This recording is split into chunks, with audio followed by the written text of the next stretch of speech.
Sure. We'll go ahead and say the record. Do we want to just keep going with the conversation, or should I do the Patreon intro real quick? Let's finish the conversation. The patrons know what's up. Okay. But yeah, okay. So, real quick, I'm gonna give you a real quick recap on what we were just talking about before I told him I could hit the record button. So basically, I just got back. We had a little bit of delay because I had to go move a fridge because I'm a big black strong man. And I came back and I said, "Yo, Omega, I'm here. There's no more delays, but I haven't watched Case Files yet on Crunchyroll because we don't know what Crunchyroll is doing with their money entirely. Because on the PS4, at least, they have this really bad habit of they'll say an episode's been out for like 3 hours, but you can't actually access the episode. So Omega, of course, was all like, "What is Crunchyroll doing with their money?" And we're like, and I was like, "I don't know, funding other anime and gacha games because you can actually look. There are actually a list of properties that Crunchyroll's put money into." Yeah, and that got the thing I was saying there was that, like, because obviously that means they're not necessarily putting like people and infrastructure money into making sure their servers are up to date. Yeah, but Mega then went into talking about how he was trying Crunchyroll the free and just how long the fucking ads were. There was only, you said 2 ad breaks, but each ad was like 30 seconds. You said, yeah, and it was 30 seconds per ad, and there were several of them back to back, unskippable. And I'm like, this is going on a really long time. Like, I don't necessarily mind like a short 30-second ad break, but I'm like, wow, this is a lot longer than the last time I did this. And from there, I was talking about, I think this is a habit, modern society has picked up from, streaming culture, where we're just used to basically rapid fire, almost no distractions of intake of our content. Because back before we had, like, massive streaming services like YouTube, Crunchyroll, and all that crazy stuff, like, every 12 minutes, there'd be, like, a 2.5 minutes, commercial break. And it was usually, like, a lot of smaller commercials, I think, 10 to 15 seconds, usually, of a variety. And we were just got used to that. But now we're kind of moving away with that culture with, like, streaming services like Netflix. Yeah. Amazon Prime. Netflix is ad-free. Hulu is limited ads for their cheapest. No, by the way, Omega, if you want, I'll change up my password so you don't have access to all my shit, but I'll give you my Crunchyroll password so you don't have to worry about that shit. Well, I wouldn't mind it. Though I'll admit I haven't I want to say this also because you're like, "Oh man, I haven't watched Case Files." The thing I was going to say at the start of the episode originally was, don't expect a lot of big anime talk this week because holy shit, the gacha juggle.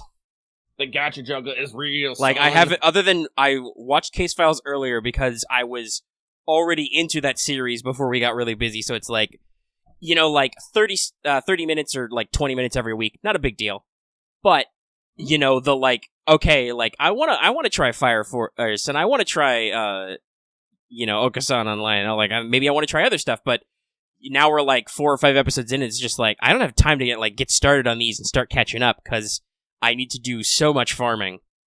But yeah, maybe I will, because the other thing I was thinking about, the thing I was trying to do was that, Crunchyroll actually has all of the original Yu-Gi-Oh! Subbed, which is very interesting, and I've talked about this before, because before they got that license, the only way you could watch Yu-Gi-Oh! Subbed was you had to get crappy VHS rip torrents, which, like, I've said this before, when there is no official medium for this, like, I'm not necessarily against piracy, because, like, yeah, this is like the old school days of interconnectivity. And actually, I've said this before, watching Yu-Gi-Oh! Subbed is very interesting because while both versions, I think, kind of capture the melodrama, like, they're very high energy, and actually, I've heard this before, the fact that they rewrote the script for the dub actually, like, solved some plot holes that in Japanese were just, well, they're just that way because it's a gaming anime. That's just how things are, right? Mm-hmm. Like, yeah. They don't try to excuse, why does everything have to be solved by card games? Because we're a fucking card game anime, you idiot. Like, that's just how stuff is. But at the same time, the original Japanese with all, like, there's not a lot of the Shadow Realm jokes. There are a couple of those, but, like, mostly it's like, oh no, I'm literally these saw blades will cut your fucking legs off and you will die. Like, I mean, anybody who's read the manga knows this, but the original Yu-Gi-Oh! Is very metal as hell. Oh, yeah. Like, so it's a very interesting experience. I think as an adult, I like it in Japanese more because I'm like, even though it's dumb, I'm like, yeah, the stakes are, like, really real. you're gonna fucking fall to your death. Like, as I said, just remember that Yuki fucking wears bondage gear as his casual wear. Yeah. But yeah, so that's on there, and that's cool if you want to check it out. It's just, like I said, I was like, wow, I don't have the time in my life to add this on top of a binge. Is like, these are really long and distracting commercial breaks. Like, some of them were internal, which was okay, except some of them repeated. Like, I saw 2 for Attack on Titan. I'm like, okay, guys, you already advertised Attack on Titan. If you didn't get me the first time, you're not going to get me with the second one. And then, but others were external. There was like 3 houses adding up stuff. I'm like, this really got me thinking, because we're technically ad supported now, and I understand kind of the push for that, right? Especially if, like, I'm sure Crunchyroll doesn't have the numbers of free viewers that, like, YouTube does, maybe. So, like, maybe your video volume isn't, like, worth it, or maybe they're just being maybe a tiny bit scummy and they're, like, pushing really hard for you to give them their money. But it's so interesting to think about, like, how ad presentations work and, like, algorithmic sorting. The fact that YouTube is backed by Google probably means they do have a superpower when it comes to serving ads, you know? Like, I don't necessarily want to take for granted how YouTube does it, in that it's... I mean, because I get YouTube ads I don't care about all the time, but YouTube is usually like, well, you can skip this. Like, for some reason, I don't know why, being that I am an adult male, but there are constantly adoption ads, like, which are started with, the first 5 seconds is a woman saying, I'm pregnant, but I can't support this child. And it's like, okay, I literally see this ad all the time. Never mind that there's also a possibly slightly racist urban version of the ad where there's a black lady who uses the words, your baby daddy. I'm like, advertisements. That feels like they're talking to a certain place. And that could be very unfortunate. You live in fucking probably. But still, it's like, it's weird that they like, obviously the algorithms have no idea what interests me. No. So it's funny, I guess, and like I can say that is a pro. Technically, Crunchyroll's ads seem to be in the strike zone that somebody watching Crunchyroll would actually be in, which is anime games and anime that's on the site. So yeah, that just gave me some really interesting thoughts. But we're about 7 minutes in. Let me do the Patreon intro really quick because they pay us lots of money. Speaking of funding. So, hey, I want to say real quick that this episode is brought to you by our patrons, which includes, but is not limited to, Ahaga Comics, Qua, Jeremy Vasquez, Kylie Denton, Nestor Flores, Sodasan 0424, and Video Gamer 75. And if you like what we do and want to see us do more, you should consider supporting us on Patreon. You can get access to episodes early and lots of other goodies, and it really helps us out. Thanks for your support, as always, everybody. Thank you. I already opened up my can, so there's no... My bad. That's fine. So yes, Right now I'm farming FGO, but there's lots of gacha farming. Yeah, right now I'm playing Magia Record because their event chain is I've not noticed stopping. because I don't play Magia Record, but I feel like there's a little bit of a rumbling going on with the local community we have who's playing. Yeah, so we have quite a few people who play Magia Record, and we usually see them hanging around our gacha game chat. But it's come to my realization that Magia Record is actually on an accelerated schedule, like super accelerated. Like they're mixing up events, events are going back to back. Like special trainings are doing one after another. It's a little rough. Like if I wasn't playing like 4 other gacha games, three gacha games. The other 2 I play casually. It wouldn't have been such a problem. But when I am trying to do things in all of them, I'm like, I don't have time for all this shenanigans. I need downtime, yo. I need downtime in one gacha game so I can focus on another gacha game. Yes. God bless Girls Frontline. They haven't started their collab yet. We got like 3 days. I could still be farming for tokens, but I'm like, I just did a big pass on the token market. I once again didn't get shit, but like 1 new piece of 5-star furniture. Thanks Girls Frontline. So I'm like, fuck it, I'll let it slide. I got the equips, I got the special costume. I'll let it rest for a couple days so I can live and do other shit. Yeah, that's big mood right there. But yeah, Magic Record is it's not a difficult game to play. Like honestly, it's very fun. I really do enjoy it, and as I said, they're gonna have collabs in the future that are on point with my interest. But it's like, god damn, I gotta calm down because as I said, in FGO global version, we're having our Summer 2 event, Dead Heat. It's going well. Mm-hmm. Azure Lane, they just started their new event. And yeah, because we're coming up on the first year anniversary of Azure Lane, which is interesting. Yep. And so I think they're going to do like a 4-week rollout. Yeah. I think we're gonna. I can't remember. I remember them saying like a long time ago. We'll be able to get Aurora. I don't know. Yeah. The northern ship. Yeah. Who was originally the closed beta. Yep. Let's see. In Girls Frontline, as I said, there was the tactical melon thing, which is still technically ongoing, but that's one of we've discussed this before. There's like 3 types of Girls Frontline events. Which is okay, because I like, there's a little bit of spice of life, that kind of thing, but at the same time, it's also like, on the other hand, if you're doing this one, which is a beat bosses get currency, that's really easy to do in a day. Just, have your girls do some auto battles and just slam them back. It's pretty easy, and then you just spend the currency. So, the other type is common is their point ladders. And then there's the Lotto Box events. And then the collab that's coming up is going to be, I'm pretty sure, a map event. Oh yeah, don't forget the bingo. Don't forget the bingo event. Sorry, I said Lotto, but I meant bingo. The bingo card ones, yeah. Yeah. Which is another, big deal. Well, I guess technically they've had Lotto, but the Lotto's attached to, like, one of their big events. Like Operation, yeah, they Deep Dive and, as part of their big tentpole map events, they will often do like a mini gacha, rewards box kind of loot box kind of thing, in addition to their actual quote unquote gacha, which is the costumes. But yeah, so those are pretty relaxed. But we are coming up on the big Valhalla collab, which I'm interested in because those designs are pretty sick. And I'll admit that's like this. I'll talk about this with Azure Lane in a little bit, but I feel like it's been a while since there was a design I was chasing in Girls Frontline. Like, with the cube rerun, I was like, oh shit, I can finally get that one gun who's really good for night. So I'm like, boom, I'm there. But I haven't been doing a lot of construction lately, because I'm like, I don't even know who... There's no raid-ups or anything, so I'm not even sure who, now that I've got my free contender, who I'm fishing for, so it's kind of, going by the wayside. I'm trying to get El-Melloi just because I like her design for reasons. What? It's funny, I don't even know, what gun even is El-Melloi? She's a machine gun. Okay, interesting. So I'll have to maybe hunt for that one. But yeah, so like I'm kind of like relaxed on a lot of that. But then now they're doing a new color and they got new T-dolls because they're not technically guns. They're characters from Valhalla. But I'm like, ooh, actually, I'm interested now. So the thing I wanted to pivot with what's it actually called? It's not Ashen Stars. I think that's an RPG. It's Ashen Simulacra. That's right. Yeah. Which has Edgy Prize on it, so I'm sure she's coming up somewhere. Oh, yeah. But not yet, as far as I know in the story, because I'm only, 2 maps down. But, so that's an actual, Eagle event going on. This reminds me of how we've talked about this before with Azure Lane, about how the story's very swingy.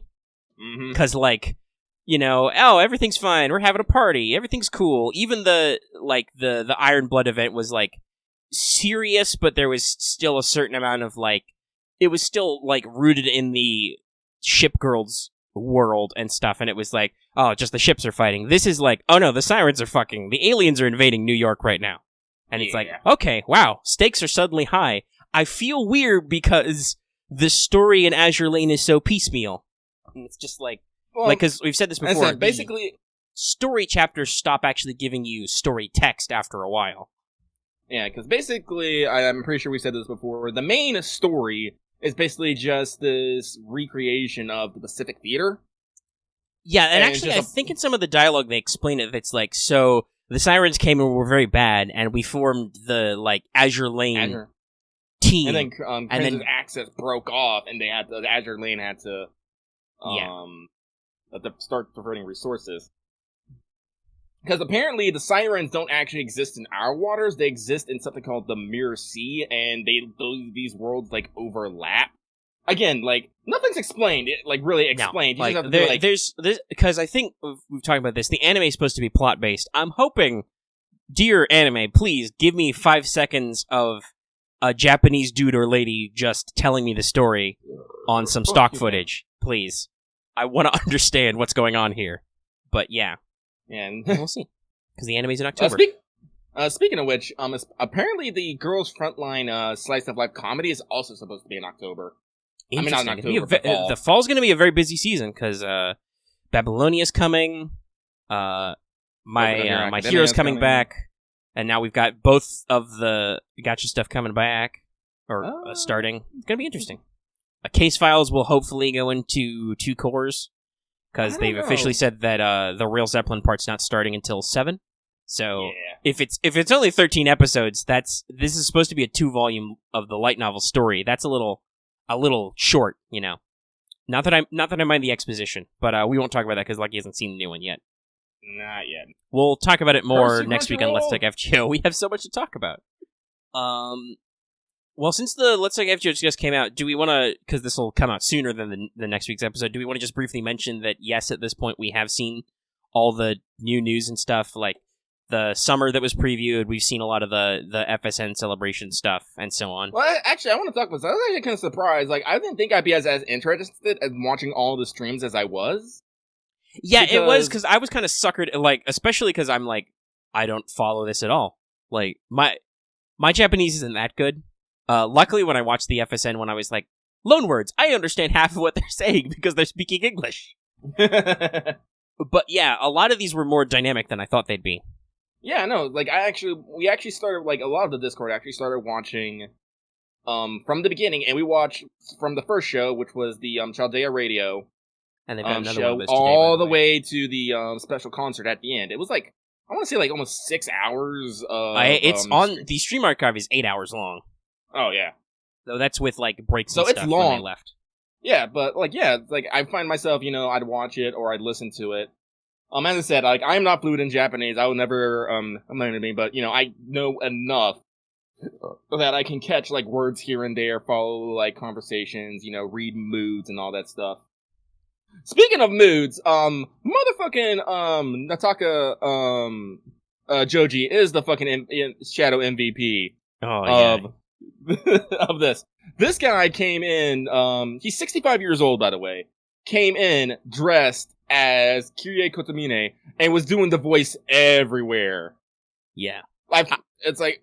Yeah, this man brought the energy. The 15 years panel. Because, like, I mean, I said this at the time, I felt like the other guests were kind of superfluous, because they got Shiro's VA and they got the 3 main heroines out. Mostly they sat and stared at the monitors on stage and were just like, yes, ooh. And I'm like, I mean... That's cool, and I'm sure they were excited. They asked a couple of pointed questions. They busted some jokes, but it was Joji and the Aniplex guy, Assassin. Because he was wearing all black and the stage was very dark, so they nicknamed him Assassin for the panel. Mostly going over like, hey, we have 8 things to celebrate 15 years. Here's what's up. And a lot of it was pretty cool. They got a new Takeuchi art book, which is like 200 pages. I heard the word Nihaku, so I'm assuming. Yeah, I think it's 200. Yeah. They've got a lot of new figurines they're coming out with one of which is formal wear for all 3 heroines, which there was lots of joking about. They're also doing the class cards as new figures, which is pretty cool. They talked more about the board game, which seems really neat. Dear Aniplex, please import and also actually translate them. Well, I don't know. I guess if I'm not opposed to web supplements, so if you translate the rules just online, that's fine. But seriously, give me that shit. It looks fun. I'm still down to get FGO Duel. It's just... Duel's gacha elements are a little, like, you'd have to buy, like, the whole boxes. Yeah. But sure, we'll buy Duel sometime and we'll demo it, but, like, it's still, like, that's a whole thing. But, like, the Dominate Grail War looks pretty cool, and they clarified some of the mechanics, like, you have master little standees and icons and servants, and it's kind of a free-for-all, and you can mix and match. Or it's randomized. So, like, they showed off combinations, which was, it was, Sakura Saber, it was, Shiro with Emiya, which would be hilarious, and it was, I think Rinhead Medusa, because that was the mashup they did, like, the 3. Yeah. So, that was like, that's pretty cool. And, like, masters clearly have, like, their own certain abilities, and then the servants have their various noble phantasms and stuff. So it looked interesting. I'll be interested to see what it is from like a board game critique. They're doing a big boy box Blu-ray set with soundtrack of Unlimited Blade Works, which is going to cost you like $200. It real, yo. But it's the whole, thing in the high and the whatever. They also are releasing a kind of Blu-ray CD hybrid, which is, they called it Fate song material. Yeah. Which is basically, it's just the collection of all the OPs and EDs they've used over the years from the original, well, not the original, but from the Realtia remixes from Hollow Ataraxia, from all the animes and stuff up until now. Yeah, I want it. Yeah, I wasn't necessarily as enthused about that because I'm thinking, like, I'm sure that with, like, Blu-rays and import prices, I'm like, I don't know. I don't know if I love any of the opening and endings that much, like, as a whole. But if you're into that sort of thing, there's going to be, especially with the Blu-ray, I'm sure it actually includes them on video, because otherwise, why is it a Blu-ray, you know? Mm-hmm. So, like, that's a neat concept that's pretty good. I also saw they had rolling trailers during the panel breaks. And one of them advertised that the Case Files soundtrack will be available in September, and I'm like, booyah! Because I love that soundtrack. That's real good. Starting the case. But yeah, so there's, let's see, was there, well, we took some screenshots. Oh, they're releasing the Capsule Servant minigame as an iOS. Once again, also, please import that. Yeah. That'd be pretty fun. And they're just doing a lot of fun stuff. So we've seen it all. We're going to talk about it in detail on Let's Talk FGO, because we'll have, the whole festival to talk about. Yeah, we got about, let's see here, currently I think there's about 3 hours before they start off day 2 on the stage. And I mean, the event's going on right now, but when people actually get on the stage, we get their special guests and whatnot. Mm-hmm. But yeah, so it's going to be...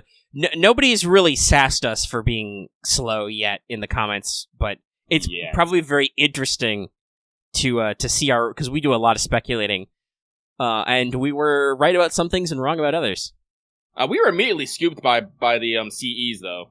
Oh yeah, no, they released that right away because they were like, "Oh, that's just available right now." I'm like, "Shit, we're completely scooped," and it really fucked me over because there's actually a really good Mordred in there, and I'm like, "Shit," and I'm like, "Oh, but Da Vinci is so cool." But then I noticed that I was like, "Oh, I don't know if I want to."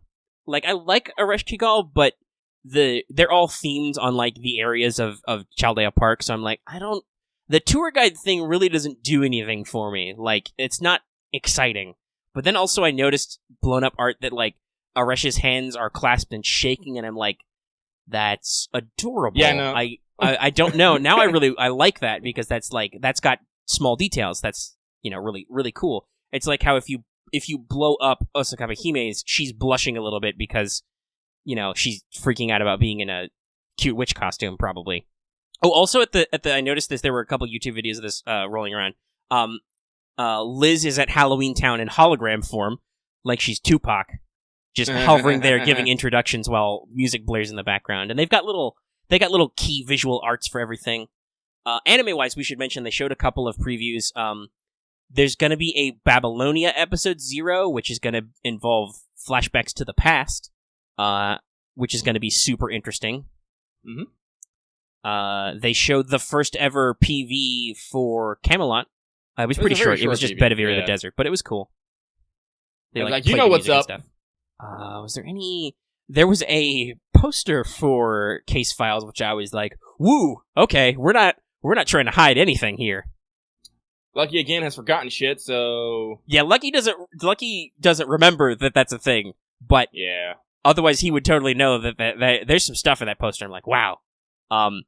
Also, like, it's very funny to talk about this because Lucky hasn't seen it. They're very casual with some reveals in this week's episode too. It's just like, oh, here's some deep knowledge, and I'm like, wait, what? You're not going to make a big deal out of that? No? Okay, we'll talk about it next week. But yeah, very good time to be a Fate fan. So let's see. Oh, I was going to mention this earlier with Azure Lane. How do you feel like you're doing in the event? Right now, I'm doing okay. I'm confident enough in my main fleet, that I can just field one fleet and my 3 subs, and I can get through the normal maps. I haven't tried the hard maps yet. Same. Once I realized that was the actual 3-star requirement, silly me, I get used to them doing things literally the same for literally all events until this one where it's like, oh, even in normal mode, hey, check this out with, less than 10 ships, and I'm like, hold on, I gotta do math now. Okay. Yeah. They did that. I remember they did that for the Kizuna Eye collab, where you can only use so many ships. Yeah, but I think that was in hard mode only, or in the EX version or something. It was not normal because I didn't run into it. Though the Kizuna Eye collab was also really hard. This one is less so. Yeah. They took their lesson. They learned their lesson, I guess. But... Oh, wow. Did Helena and... Hmm? They're playing Who Won. I think, did HGE win at the very end? That's interesting. I wonder if they'll add that up. Oh, are we done with the final map? I believe so. We are done with we're done with Phase 4, which is cool, because we've still got a couple days before Part 2 begins. Alright, cool. As I said, like, I'm okay, because, what I've started doing is, as soon as the thing is, just do the 10 AP for all of them, and don't worry about it. Yeah, that's what I did. Like, I always make sure to do that, because I've been tired and busy lately. You know, churning out lots of videos, doing lots of other stuff. But, I was saying this earlier when I was talking about Girls Frontline and, like, aesthetics. So there's a new gacha up. There's some new ships and stuff. We talked about this before, Alabama, Baltimore, and whatnot. Baltimore seems pretty cool because she's in the story a lot. But at the same time, I'm like, I don't know. I'm not gripped by any of these designs. Like, I don't know. Alabama's kind of cool because she's shown a lot of midriff, and I'm like, you know, kind of nice and sporty. But at the same time, I don't feel like I would be super cut up if I didn't roll any of them, you know? Yeah. Which is one of the first times that Azure Lane has done that to me. Usually I'm like, you bastards. My cubes. Cubes! Because as you guys know, Lucky and I don't care about the metagame, so I don't give a flip if it's like, oh my god, but Alabama's the most busted ever. Oh, and Panda's 10 will be added permanently, so that's fine. That's great. I'm still trying it because they're kind of cool and you can get bonus stuff. But yeah, I'm still... I don't know if this is embarrassing or not, but I checked today. I'm only 80% done with 85% done with the first combat EXP for Monarch still. I'm like, I haven't made more of a dent than this? Whew. Research is tough. Also, thank you to whoever was in last week who actually did tell me that light cruisers can equip anti-sub equipment, because I was completely mistaken about that apparently. So now I am fielding Let Pigs and Coln with anti-sub stuff, and it is great. It helps me a lot. Yeah, because you're working on that rune. I am working on that rune. Yeah, because I said Lucky is not afraid to admit that he was fucking wrong, and I was wrong in that moment. And it happens sometimes. We don't do a lot of research in this. We're doing a lot of off the cuff stuff. Yep. And that looks horrible. Retry that. So, yeah. Speaking of Azure Lane, like, yeah, I'm like throwing cubes, but I'm gonna admit the reason I've thrown a whole bunch of cubes is because I went to the fucking bar yesterday, and I drank a bunch, and I gotcha'd irresponsibly, I should say. No, you drank and gotcha'd? I drank and gotcha'd. If there's a gotcha police, I'd be thrown in a gotcha prison right now. I have to defeat some riders. Sorry, I'm muttering about masturbations. So... Oh no, there's a final stretch. Okay. So I am down. I didn't throw down in FGO or Girls Frontline, thank God. But yeah, Magia Record and Azure Lane, I'm like, fuck yeah. And then I was like, later, I was all like, oh no. Good job, Lucky. Good job. But yeah. Because it's a weekend, our Patreon money has not filtered in yet for this month. Once again, I would like to reiterate, that's not your fault. That's just banks and stuff. Like everybody, I believe, has paid out who needs to pay out. Though maybe some people were declined and might want to double check. But for the most part, things went off without a hitch. It's just now, Patreon has to, like, do some weird bank magic and slurp it into my bank account, and then I gotta, like, slurp it out through PayPal and whatnot. And, YouTube's not a whole lot of help. I looked at AdSense the other day because I'm like, hey, when will we get the money we made for July? They're like, oh, YouTube will pay out your monthly AdSense earnings sometime before the 15th of the next month. I'm like, that's incredibly unhelpful, Google. So, like, it could be in there right now. They could wait until, like, the 14th and be like, oh, we squeaked it in there. I'm like, thanks, guys. Thanks a lot. Oh, well. At least we're doing pretty decent in that. Words. I was gonna say... Something about the bar, or... Oh, I was talking about Azure Lane, Ship Girls. Yeah, like, I'm not, like, all in. Like, I got 2 Alabamas already, and the rare ship. And I think an Elite? I can't remember. But if I was to have to say if there's one that I particularly want, it's Baltimore. She's pretty rad, right? Yeah. She's kind of cool. But like, again, if I don't get it, I'm not gonna be cut up. I'm not gonna be floor lucky. If this was Iron Blood, I probably would be floor lucky. But... No, Omega's already been floor Omega about FGO. Yeah. My wallet cries. My heart and soul and my wallet cry now, and they cry in the future. But all right, let's not talk too much about FGO. Other than that, the event seems kind of fun. Like it's got some interesting new mechanics. But I'm trying to chip through. I'm just on map 3 right now, A3. I'm on A3 as well, actually. Yeah, this is the one thing I do like is the normal versions are pretty chill. Like what, level 30, 40 something? Yeah, they're like 40-ish right now. Like the boss is like level 40, level 45. So it's pretty easy, and it lets me actually use some of my not so par because I was doing some, was it regular story mode or something in the break, or maybe some hard mode maps, and I'm like, wow, I need to like. I know, I let my equips and stuff lapse. I really need to, like, double-check my equipment, sort out some stuff. I, like, max limit broke Surkov today because I was like, oh, shit, I have two purple bullens I need to get rid of. They're sucking up space in the dock. So, and Surkov is actually, my sub-fleets are quite well leveled, but I looked at her equipment and I'm like, ooh, you are not in a good way equipment-wise, and I have junk all for you. I need to, like, figure that out sometime. And, like, double-check everybody, make sure their gear and stuff is up to snuff, because it's been a while since I've done a big reorg like that, you know? Mm-hmm. I sadly have not been playing a lot of Breath of the Wild this week, because of a lot of that juggling. Like, I want to focus on farming and stuff. And unfortunately, I'm a little unfocused in Breath of the Wild, because I'm at a point where I got all my Divine Beast down, got my Master Sword. I could, go in and kick Ganon's dick anytime, but I'm not done having fun, so I've been slowly whittling down shrine quests and side quests, but I haven't been replacing them, so I'm like down to a couple of things, and it's like, If you get into the castle has a lot of good equipment in it. I might. Like, I've got a. I'm not sure. Does equipment drop scale? Nope. Because I feel maybe because I'm exploring all kinds of areas. I'm finding better shit because I feel like I'm encountering higher level. I'm encountering a lot of, like, black and white mobs. And they're usually carrying, like, higher level shit now. Like, I'll run into, like, a white bokoblin or, like, a black moblin who's got, like, a royal sword.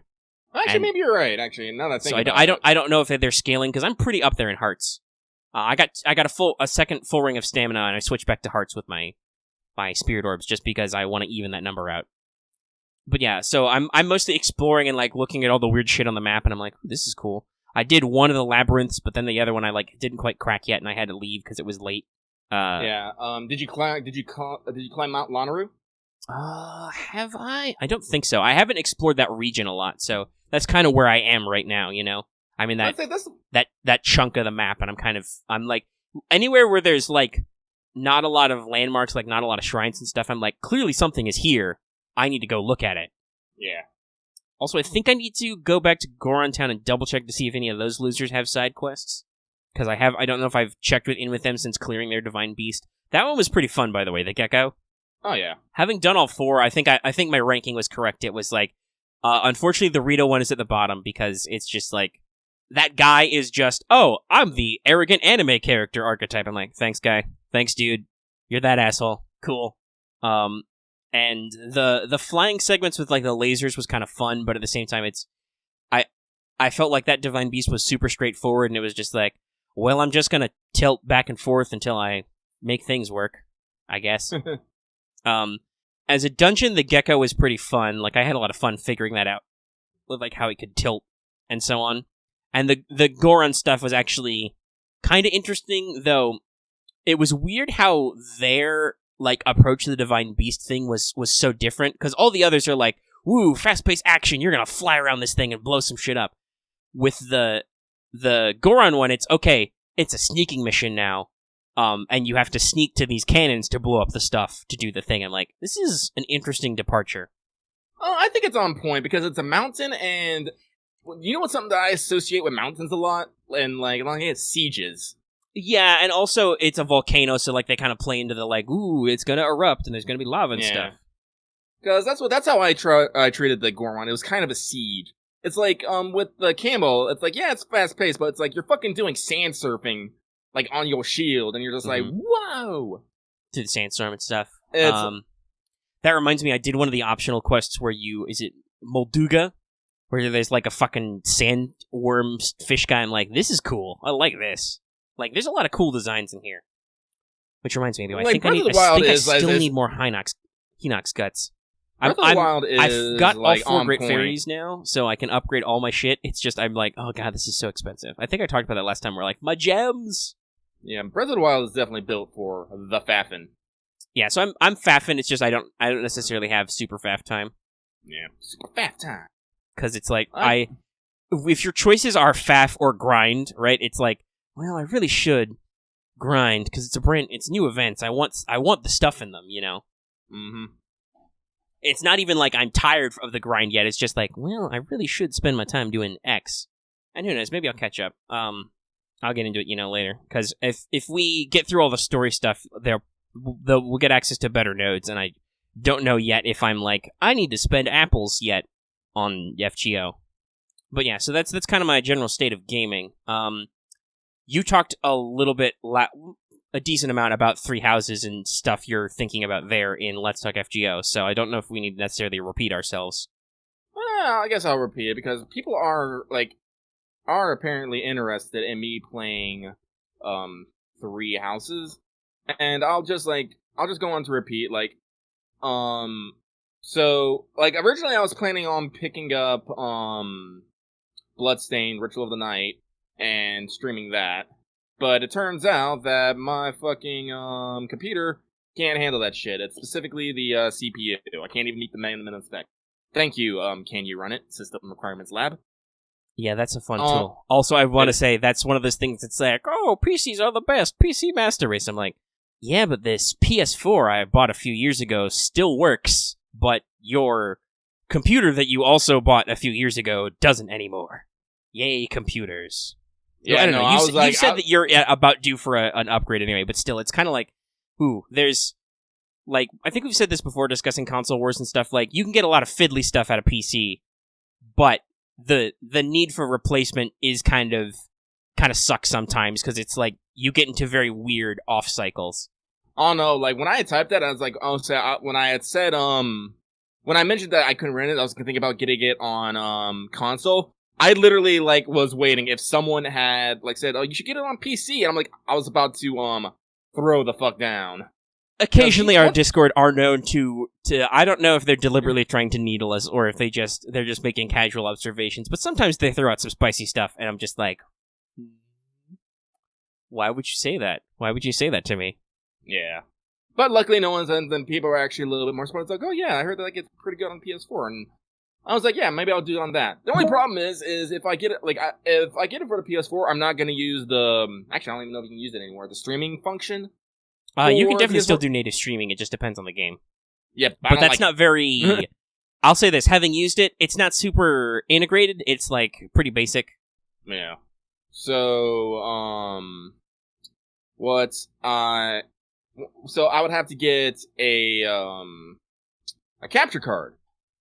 Which I am, not against. I just have to get the proper one, because last time I got a capture card, I got, once again, because Lucky is great at this, I got the wrong one, and, I have to send it back, so no capture card. This time I have to get, a USB one, like the one Omega has.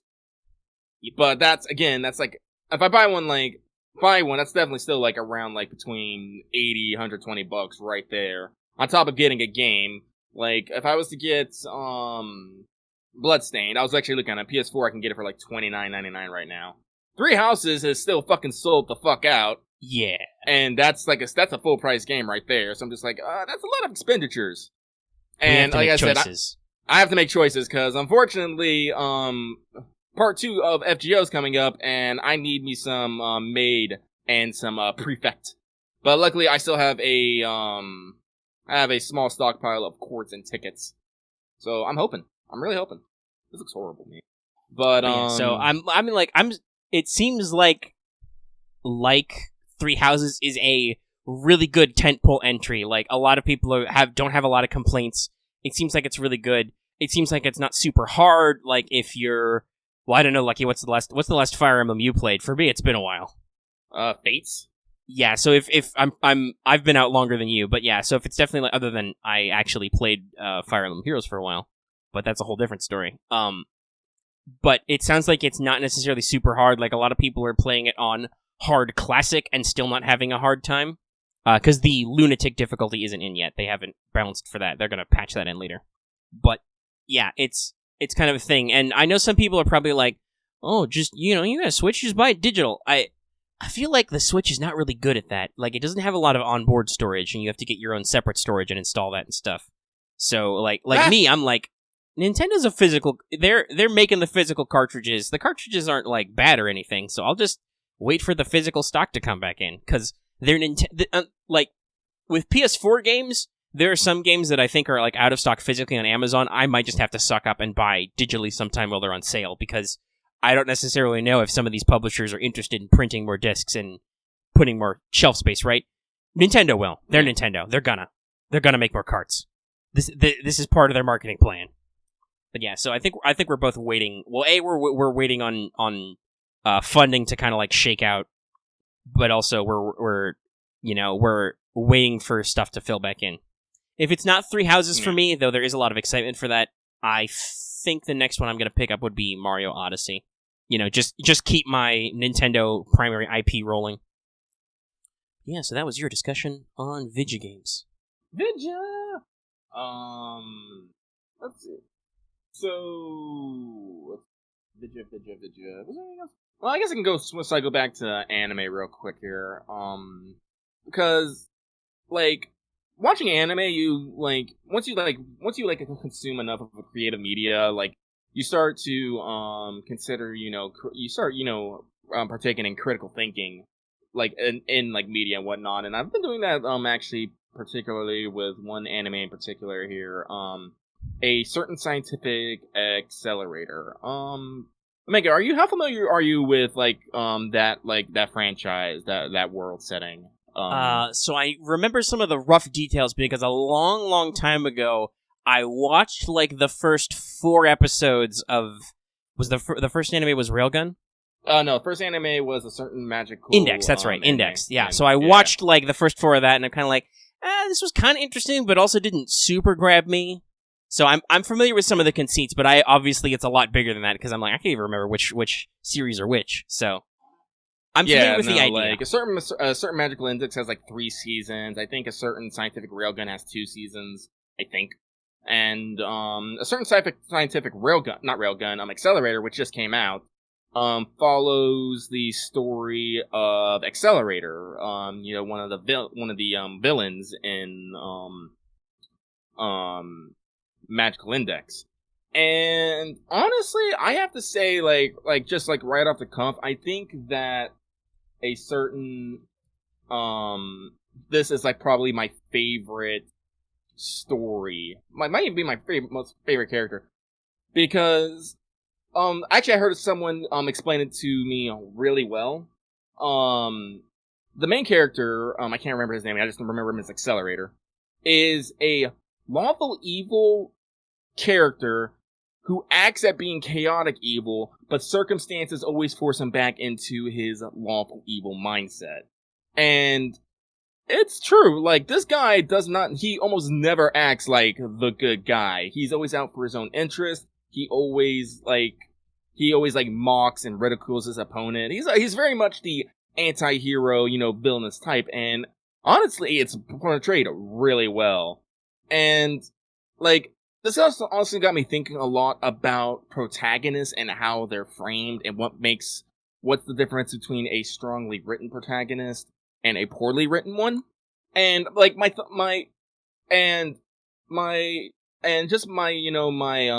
galaxy brain thoughts and shower thoughts and all that stuff, and just idling at 3 a.m. thoughts led me to like a rule of thumb, I should say. So, like, you also have to forgive Lucky. Lucky only took a creative writing class back in high school, and as you all know, his memory is shit. So basically, all my thoughts and whatnot are basically based off my own experiences and wisdom. So, take it with a pinch of salt. But a good protagonist has to have a couple factors. On the basic, it has a couple factors. Either one, a protagonist's personality. A protagonist either has to affect the world around them or have the world around them affect the protagonist. If one of those two things is not happening, the protagonist is stagnating, and basically the story is not actually being meaningful in any way. So, like, this is what I mean by this. Let's take, let's see, I'm trying to think. Oh, I had some examples lined up. I should have fucking wrote them down.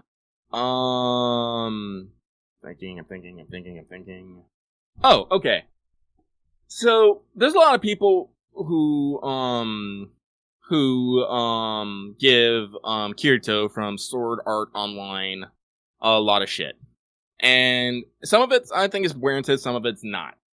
They say, he's just an empty protagonist, he's just a thing.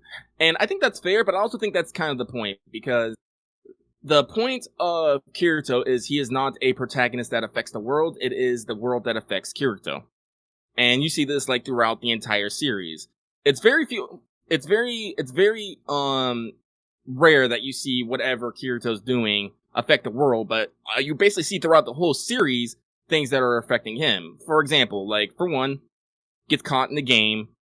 Two, he has the events of the first floor boss affect him. His guildmates dying, meeting Asuna, the duel, all that stuff. All these are events that happen to him. They're nothing that he actually inhibits himself. But that's how the story progresses. Kirito stays basically the same person, with like various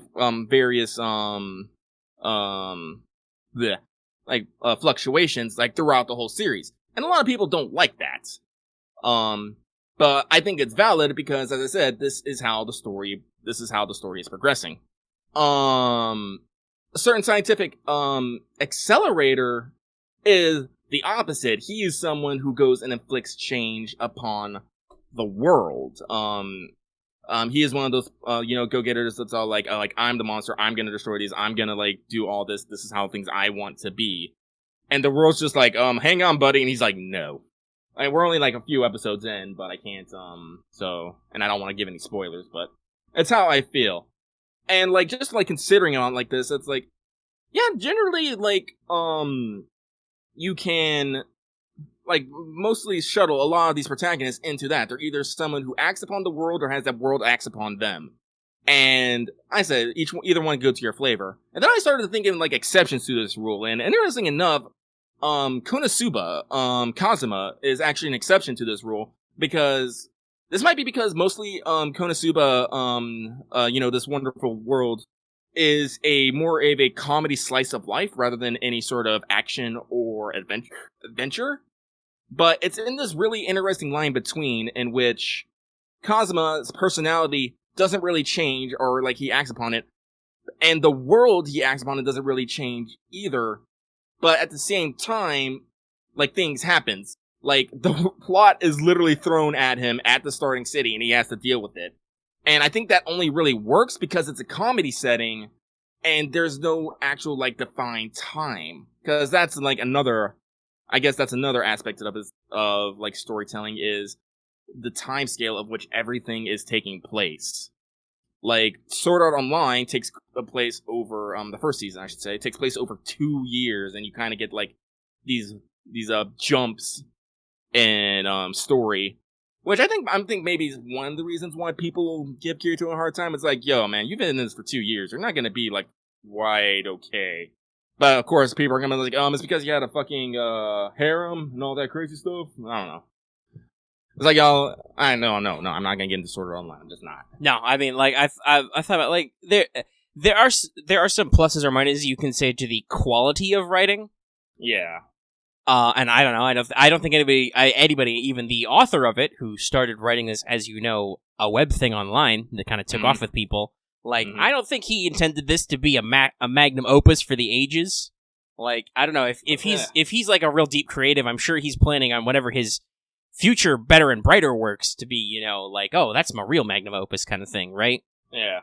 But at the same time, I think you've got a good point that there are a lot of these basic qualities you need in storytelling. Like, we didn't really go too in detail in my own creative writing classes, but, there are people who talk about the classic conflicts, man versus man versus self, man versus God / nature kind of thing, right? Like, there are some fundamental ideals of how we think about stories and how we play out stories, and I think you're right that like there are some fundamental qualities of your protagonist type character, which if you're not hitting, then you either have a weak story or a weak protagonist. Because like you said, if the protagonist isn't changing anything about the world, then what's he doing, right? Like, what's he doing with his life? Kind of thing. Like, why are you doing anything? But then also, if the story doesn't change them, it's not like this isn't like a character study or a character arc, right? Yeah. And there are stories which are like that. There are certain like serialized stories where you have, like think about like the Looney Tunes or whatever, right? Yeah. Those characters don't fundamentally change, and the setting doesn't matter. So the setting doesn't fundamentally change either. Yeah. But it's also just for, the gags, right? Like, it's not meant to be, a super serial, like, story. It's vignette storytelling. Like, it's a form of comedy, Like, we've talked about stand-up before. Like, there is a certain amount of narrative to stand-up jokes, but they're not, like, a prose-type story either. They're just a certain amount of timing on a recitation of some stuff which may or may not have happened with, like, beats, punchline, that sort of thing. And if you get a really high-quality stand-up, the whole thing kind of, like, different vignettes, different stories and punchlines linking to each other, and you get, rule of threes and comedy and all that other stuff that we're not here to talk about. I'm sure lots of people are either super excited or super sad we decided to talk about narrative theory just here. Well, I like talking about theory and concept because, as I said, like, I aspire to be a writer. Like, I want to write. And, I'm always, like, writing, like, little short stories. Then I delete them, like, no, this is not what I wanted. And that happens. You go through that a lot with depending on your writing. There's a lot of points where you're like, oh, this didn't work out, that didn't work out. You kind of gotta, like, sometimes you gotta cut your losses and stuff. Yeah. And, I've never got to the point of something like, yes, this is something I want to share. Especially when you're, like when one of your best buds is a fucking guy who can literally go out and write, I was just feeling like writing, I'm gonna go write, like, 10 pages of content. I'm like, god damn it. Actually, that reminds me, I need to, like, check on your fucking Mages 2020 fiction, because that was some good shit. Did you write more of that? I probably wrote more of it since you last read it, but I haven't written more of it in a while. Yeah. Because I've been working on other projects. Yeah. But, it's like, unfortunately, it's like, I guess there's another thing. When you have, like, peers to compare yourself to, it kind of gets a little hard sometimes, but at the same time, it inspires. Because, like, hanging out with Omega, he's always throwing, like, here's some fiction ideas. I'm like, these are some concepts I'm working with. I'm like, this is amazing. And, but at the same time, it's like, oh, God, amazing. Like, Omega, why do you write so much? Please stop, you're intimidating me. That's the thing. With writing with me, like, like Lucky says, oh, I aspire to be a writer. I'm like, on the one hand, I understand that. On the other hand, I'm like, that's weird to me. Like, because I don't think I've ever aspired to that particular aspect of creativity. I just do that. Like, I've been doing it forever. I think about ideas, I think about stories, about characters, and then I just kind of learned through a combination of monkey see, monkey do. I read so much. I listened to audiobooks. Like, I consume a lot of fiction, so I understand a lot of different fiction styles, and then I just kind of, like, let it flow out. And then I have actually taken some creative writing learning and, some other stuff about, like, art styles and so on. And just, it, like I said, it just kind of flows out, and sometimes that does have the problem where, like with the Mages 2020, where it's like, I, like, roughed out the plot and stuff, and I kind of know where it's going, but I also haven't felt as much of a strong need to write in that kind of mood lately, so I'm like, I'll pick up with it later. I'm sure I want to, but I'm busy. I'm a busy boy. So you do kind of get that, like, ebb and flow. Well, it's one of those things, like, people, like, usually people have that one thing that they just do naturally.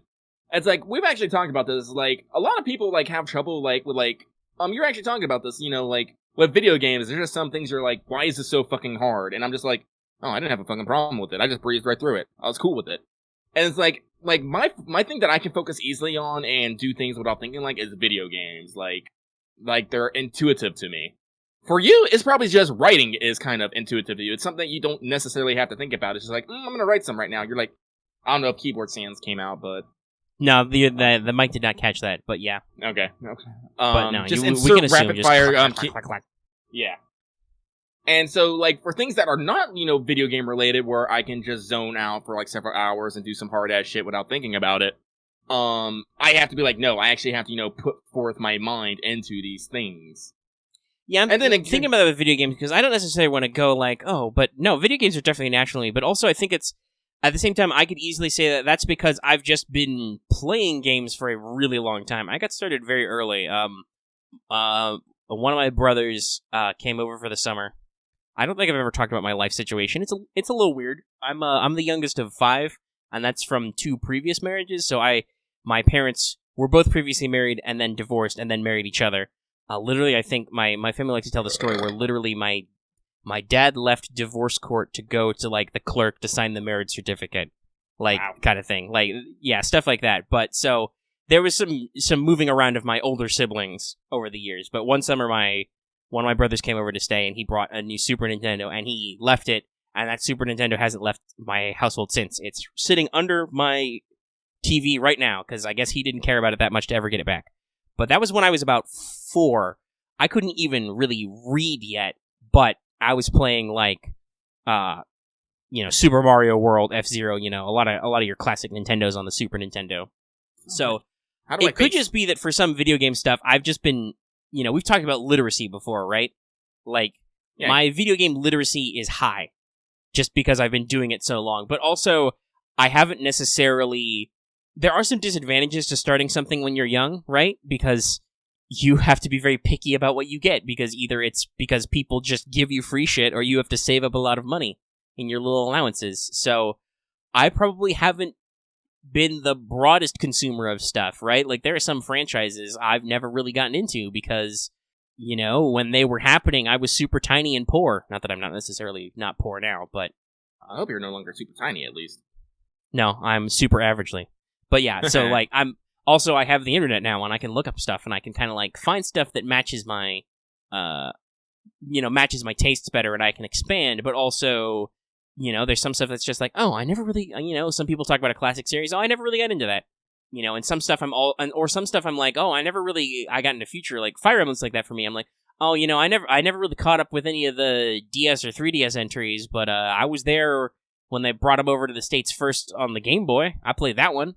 And I played the Wii one. Skipped the GameCube one, because I didn't have a GameCube. I miss GameCube. The kid next door had a GameCube. GameCubes are fun.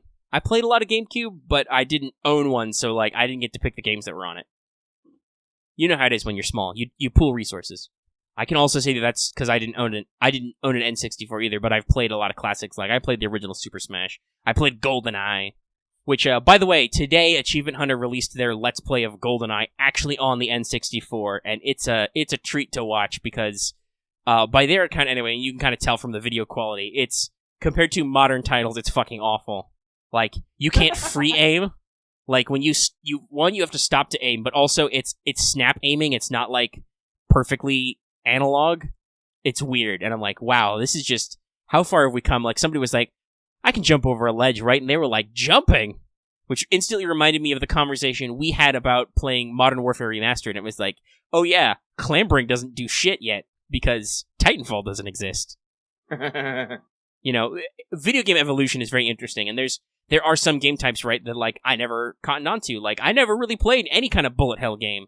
So, like, well, I don't know. I guess, I played some Gradius and some Earth Defense Force. I was all about that R-Type. Like I said, I played some of the spacey shooty with lots of projectiles, which I guess are bullet hells. So I've played a little bit, but like I'm out of date. I'm not a connoisseur of that genre.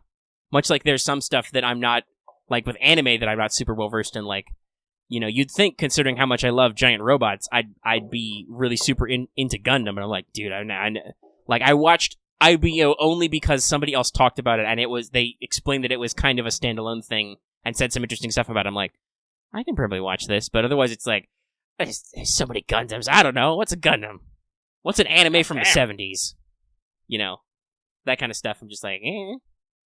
And sometimes I don't have good experiences going back and watching classic stuff. Like, so many people are like, especially because it came out of Netflix, they're like, oh my god, Evangelion, it's so beautiful and deep and mysterious. And I'm just like, I never really had that feeling about Evangelion, personally. You do know that Hideki, and I don't know, it was just all like, man, no, I was in a bad place, yo. No, like, that's the thing. Like, when people say how they're like, oh my god, it's so beautiful and deep and, like, really fucked up, I'm like, Well, fucked up is right, but that's because Anno was really fucked up. He was literally in a deep depression, and he was off his meds and, like, not in a good place in his life.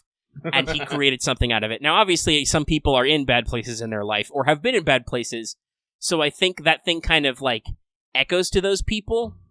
I will say, while I have certainly been depressive at times, and more often than not I'm anxious, that's not necessarily a chronic thing for me, and it's not necessarily something, like, I feel...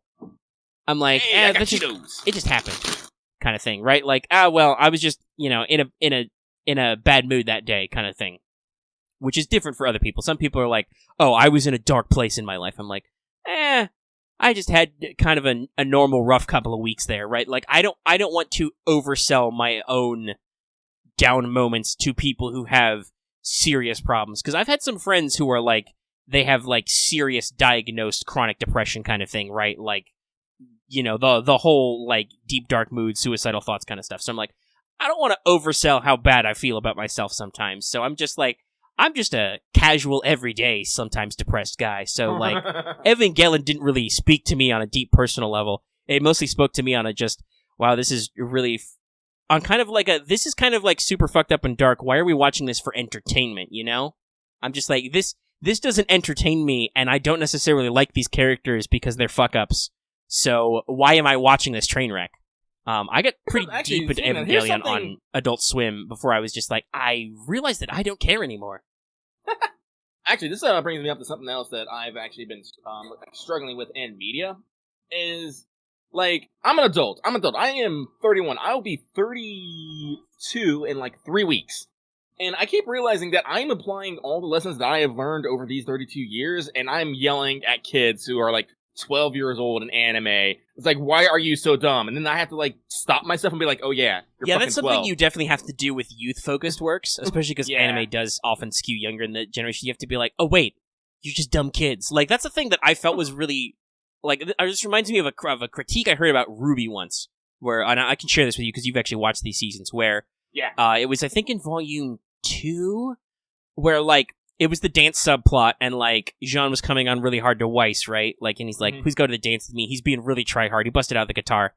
And, like, I remember internet commentators being, like, all modern adult sexual politics about it. They're like, dude, she said no. Just leave her alone, right? That's not cool. Don't be pushy. In my mind, I'm like, this kid's what, like, 16? He's a huge fucking dork who doesn't know how to interact with girls who aren't his sisters? Yeah, there's no way he'd learn that lesson right away. That's not how humans operate on that level. It's kind of weird that you guys are applying your adult, fully fleshed out social and moral norms to a kid, basically. Like, just because he's got an adult voice actor doesn't mean that this kid is an adult. He's a fucking dumb teen, right? Mm-hmm. And sometimes when you're that young, you don't learn lessons quick. It takes a while. There's a lot of stuff, even when I was in my teens, when I was a young adult. Man, it took me a couple of times to learn some lessons about life. Yeah, like, honestly, I got myself together mentally and emotionally until I was, like, my mid-20s. And actually, I think that's statistically carried out. Like, your brain doesn't really stop, like, growing and making new paths until you're about 25. Like, so you're still possibly rapidly changing as a person all through your teens and your early 20s, right? Like, just because puberty stops doesn't mean you're not done growing in some ways. Which is why it's really weird that we, you know, our cutoff for maturity is 18, and, like, there's a lot of wiggle room in there, you know? Yeah. Like, and some people, quite frankly, they never obtain emotional maturity. Mm-hmm. Right? Like, some people just don't learn that lesson, and some people are emotionally mature super early. And some people are intellectually mature super early, but their emotions don't catch up to them. I was one of those kids. I was very smart, and I thought I knew lots of things, but also at the same time, I didn't know jack shit because I was, 12. Like, that's a feeling I think a lot of smart kids have, is they feel so much about I think we've talked about this before too. They feel so much like they know so much about the world and how things works that it's very frustrating because you don't feel like people listen to you or people accept you, but at the same time, it's also like, but also you're still just a dumb kid, and there's stuff you don't understand because it's not physically possible for you to understand. Well, yeah, actually, I always remember this, seeing this. I can't remember on what platform, but basically there was a meme. It's like me watching Little Mermaid as 12. It's like, but Daddy, I love him. And it's like, yeah, Daddy, she loves him. And it's like, and then it's like me watching Little Mermaid 25, and it's all like, Daddy, I love him. And it's all like, girls, you known this kid for like 3 fucking days. Calm the fuck down. Exactly, right? Like, there's some shit you learn. And, you know, Big Mermaid Daddy's not wrong. How long is there, like, you know, there's the I mean, if you go by original, she fucking dies for this fucker. He doesn't give a fuck. Yeah. No, So, that's at least Disney makes that guy not an asshole. But at the same time, it's still a lot of people have questioned stories that Disney has told over the years, and possibly rightly, because it's like, You're not, I don't know if you're giving the right lessons here, Disney. Though now Disney, I don't think teaches any lessons other than that we can remake a movie with real people in CG and try and sell it to you again. I don't know. I've heard mixed opinions of the Lion King, like real talk. Remake. Real talk. I am kind of excited for Mulan. Yeah, that could be interesting, especially because some people said that, for instance, in the original one, Mulan has like the least amount of dialogue of any Disney heroine, because she's pretending to be a dude and shuts the fuck up all the time. So I'm like, that's kind of interesting because she is actually a very dynamic and powered character, but also you're right, she is kind of quiet, isn't she? Because she has to be. So that'll be really interesting to see if they do different stuff with that. And also, of course, we can have the return of everybody's favorite meme, "Let's get down to business." Yeah. Which is great. I just don't want a CG dragon. I really don't need a CG dragon. Yeah, I mean, CG tools are cool, but also, I don't know. Just make him like a charm or something that she has to carry around. Still get Eddie Murphy. Eddie Murphy voice though all the time. Well, yeah, I mean that's the beauty is if he is, you know, CG or animated or you know, just a talking thing, you can totally just squeak Eddie Murphy back in there. What's he doing these days? Does he need more money? Probably. It's always a good question. You can always tell when an actor needs more money when they do something that's very questionable. You're like, why did you star in this movie? Because they gave me a shitload of money. And that actually reminds me of another thing. I've put on back burner mentally several topics, but this reminded me of another thing that, I don't know. Have you heard this? I don't know how much you care about streaming, but Twitch's biggest streamer, Ninja, has moved to an exclusive deal with Mixer. Oh, I've heard about this, but I don't care about Ninja. That's fair. But, like, that's the thing that's, like, you gotta know, considering he has claimed that he made quite a lot of money through Twitch Rev, right? And, like, he was really highly viewed. How much money did Microsoft throw at him to have him move to Mixer, right? Yeah. Though, I don't know. His publicist was also very funny. I read some statements by him, and he was like, it makes perfect sense because, like, the Xbox One is, like, the greatest console, you know, the best console or the most popular console, I think is what he called it. And I'm like, well, that's just plain wrong. I mean, you literally just released, like, I remember you gave Inside Gaming of how fucking the PS4 literally just broke sales records. Yes, the PS4 is on par to be outselling legends such as the PS2 and the Wii. So, yeah, no. But Sony also doesn't really have an exclusive streaming platform, so whatever. But he was also like, and also Xbox is the home of Halo, which was whatever Ninja's real name is, his first competitive game. I'm like, okay, that kind of makes sense. Like, I could see that, right? Like that makes sense. Like, if you had fond memories of Halo, and then Microsoft is like, yo, dude, here's literally a bag full of money. It's a giant bag. It's just full of money. Come stream on Mixer now for like 2 years, and he would be like, okay, we'll see what happens. Well, honestly, that's a great way to get a whole bunch of people interested in Mixer. Mm-hmm. Well, that's the thing. Like, there was an Inside Gaming on this also too. I like Inside Gaming for my gaming news. They usually do a story a day. It's fairly deep dive, and they're usually pretty open-minded about it because they try to see both sides, you know. Mm-hmm. Or at the very least, they try to explain like some weird business decision things, right? Yeah. Or when they talk about like how much shitloads of money EA makes on loot boxes, they're like, okay, so we don't like loot boxes, but at the same time, how can we say that they're not successful, right? Because look at all this fucking money. So they're very open-minded, I think, about their stories a lot. But they talked about this, and they said that Microsoft has a history of just throwing money at their problems. Like, they tried to create the Zune, which failed, even though features-wise it was apparently, in some cases, better than an iPod. And also, I think that Zunes were not walled garden, which is Apple's big thing, you know? Like, that's why I don't fuck with an iPod, because I'm like, I don't want to get iTunes or any of that shit. Nope. I have an off-brand generic MP3 player. I plug it in via USB. I open up some fucking file directories and I move some files, kids. It's not rocket science. I got Spotify. That also works a lot for music. Yeah, I have an MP3 player so I can take podcasts and actual plays with me on the go, and also audiobooks. Well, here's the thing: if you got Spotify, like I think Premium, you can just download it straight to your device. That's also a pretty good function. Like that's not walled garden, right? Ah. But so apparently Microsoft is still throwing shitloads of money at Surface tablets, which you may remember from when they bought like the entire NFL Surface tablets and stuff. Like, and so apparently Mixer is up there. They are just throwing money at this streaming service, and they're like, "We'll get you one day, Amazon," and they probably will because they're Microsoft. Like they just hold on in the marketplace and spend money until they win, or they just accept being second place. Or possibly third place. I don't know how people... I think Edge is better than Internet Explorer, but I still don't know how people feel about that as a browser. Yeah.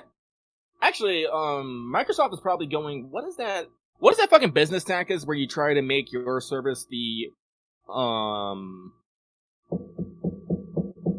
Fuck, what was it called? Because I was looking it up recently. Yeah, I think I know what you're talking about, because I'm sure you're talking about like how they bundle Internet Explorer, right? Like you just saturate the market with your product because it's bundled with everything.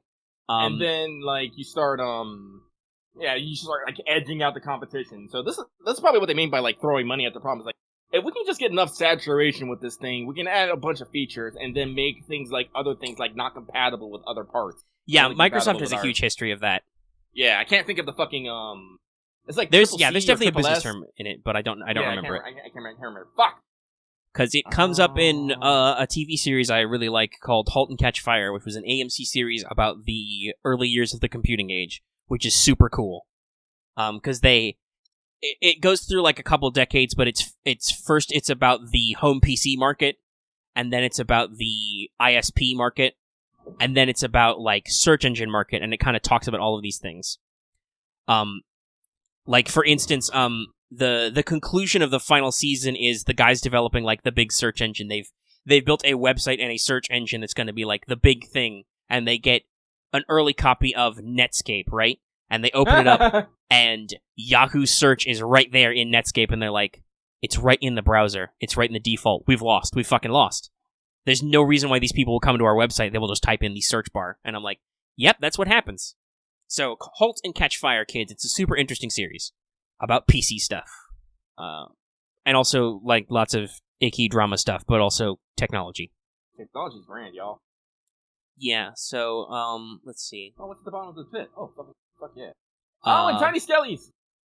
But another thing I wanted to talk about, games-wise, was, in addition to all the character trailers, there was a pretty spicy P5R preview that played. They released a new trailer. It was good shit. Yeah, it's super interesting. There's a new character. He drives a car, and he looks kind of like a Velvet Room guy, but he's not in blue. But he's got like the white hair and gold eyes. There's some very interesting implications to some of the dialogue. They showed Kasumi's first full transformation, which, by the way, was not in 2D animation, which I think most of the other characters usually are. Yeah, it's 3D, but she has like a really, I quoted on Twitter, I retweeted this, a Sailor Moon-ass transformation sequence. Mm-hmm. But it's like, I'm like, wow, this is super interesting, and I really want to see what they're doing, because it seems like they have done a lot to this plot, and I really want to know, I don't want to know the details, I want to just know mechanically how it works, right? Like, is there just an extra month with all this stuff happens? Did you actually do what it looks like, and you have rebuilt the entire story month for month? Like, because they've completely rebuilt the dungeons. They showed that. The boss fights are different, too. Like, they showed, Shadow, Madarame, and, like, he's completely different now. He, like, summons elemental clones now. Yep. And I'm like, you've done a lot of work to this overhaul, and I'm a little sad I gotta wait to 2020 for this, but at the same time, I'm just like, this is so neat. Like, how did you pull this off, right? Mm-hmm. Like, I want to know, is the kind of the thing. And I have story-related suspicions about some stuff, but I don't necessarily want to, like, speculate or know early. I want to just, get the product and check it out. Because there have been a lot of... P5 is, like, it's actually in this interesting place for me, because P5, I think, is the first game that I am, like, completely down and ready to play a remake of a game I've already beaten. Like, right, especially multiple since it only, times. yeah. It's like, oh my god, it's like, yeah, this is the new special edition, and it's like, usually I'm like, I already beat the game, I'm like, I'm fine, but they're like, no, we have added so much shit, and I'm just like, oh, like, yes, give it to me. Like, if they come out with a special Steelbook edition again, I'm like, yeah, I'm getting it. Can't stop me. And yeah, and like, a lot of the character trailers have been super interesting. There's a scene at the end of Haru's trailer where you run into Haru just hanging out with her dad, and I'm like, what does this mean? And then first of all, despite the fact that he's been in no marketing, there was a standalone Goro Akechi trailer. Which I feel fully confident in just dropping the spoilers in because they just drop it. They show him as a playable sprite with his black mask costume, summoning Loki. They're just like, no, fuck you. You know what's going on here. And I'm like, what? What are you doing to me? What are you doing to me, Atlas? Like, there's so many ways you could take that, and I'm just like, what does this mean? But there's a lot of interesting lines in the story. Also, I think there was like Makoto's trailer had Makoto and Sae hanging out, and you run into them. So I think that's a thing they're doing now. Is like you can run into people with their key characters like in new events now, possibly as part of like more of your like Sunday trips and stuff. And lots of really interesting things. The whatever the summer track and field thing you do is, they showed off a new scene in the new trailer with the what's his face, the confidant guy, the new school counselor. That's right. That's what we're looking for. He does the fucking like salt meme into the pot. He I lifts his hands up and does the little rub thing, and I'm like, oh, Atlas, you're so good to us. I'm super hyped for this. I'm super excited to see what's going on because a lot of the imagery is very fucking interesting. Everywhere. I see it so much. It's very popular. We should look up what the origin is on Know Your Meme, but I didn't even know what that's called, right? It's just so, I mean, because it was I know the original meme. I can't explain it to you off the top of my head. I'm sorry, bad memory and all. But I know the original image, but like it's just been like so oversaturated that I just see it in everywhere. I think my favorite one is the Emiya Shiro salt meme though. You laugh. Shield surfing. Oh. Yeah, Lucky started playing Breath of the Wild because art ain't coming to him. Yay! Oh, Salt Bay is the original name. Yeah. Turkish chef Nusret. I cannot pronounce that second one because there's an umlaut and there's one of those C's with a tail in there. And I'm just like, nope. No. But yeah, so he's got like some videos and stuff, and he does the salt thing. That's cool. All right. How long have we been going? How long have we been going? We've been going for a little under an hour 20, you know. That's pretty decent. Oh, it doesn't feel like it. Yeah, we blew through a lot of topics pretty rapidly. It's kind of fun. Yeah. But hey, that's what's up. It's good. It's fun. See. It's nice. Let's see. I'm playing Breath of the Wild. Actually, what I am doing is I actually found an interactive map that actually tells you where everything is. I'm like, I'll just go around and just find shit. That's pretty neat. And I said, because I've already beat the game, so I have like no computations whatsoever about pulling up a fucking guide now. Because as I've mentioned before, that's how I roll. Usually I go once without a guide, and then after that I'm like, alright, I'm gonna do whatever. Oh, this is a land bridge. Oh god! It has a hoe! And it fell off the cliff. Rip. And it's dead. I've done some falling. So, I'm enjoying that. Like, honestly, Breath of the Wild has definitely been my fapping around game right now. I've also been putting a little bit of time into Division 2, and I picked up Monster Hunter again, Monster Hunter World. I like that. I really do like Monster Hunter World. It's just, I don't know.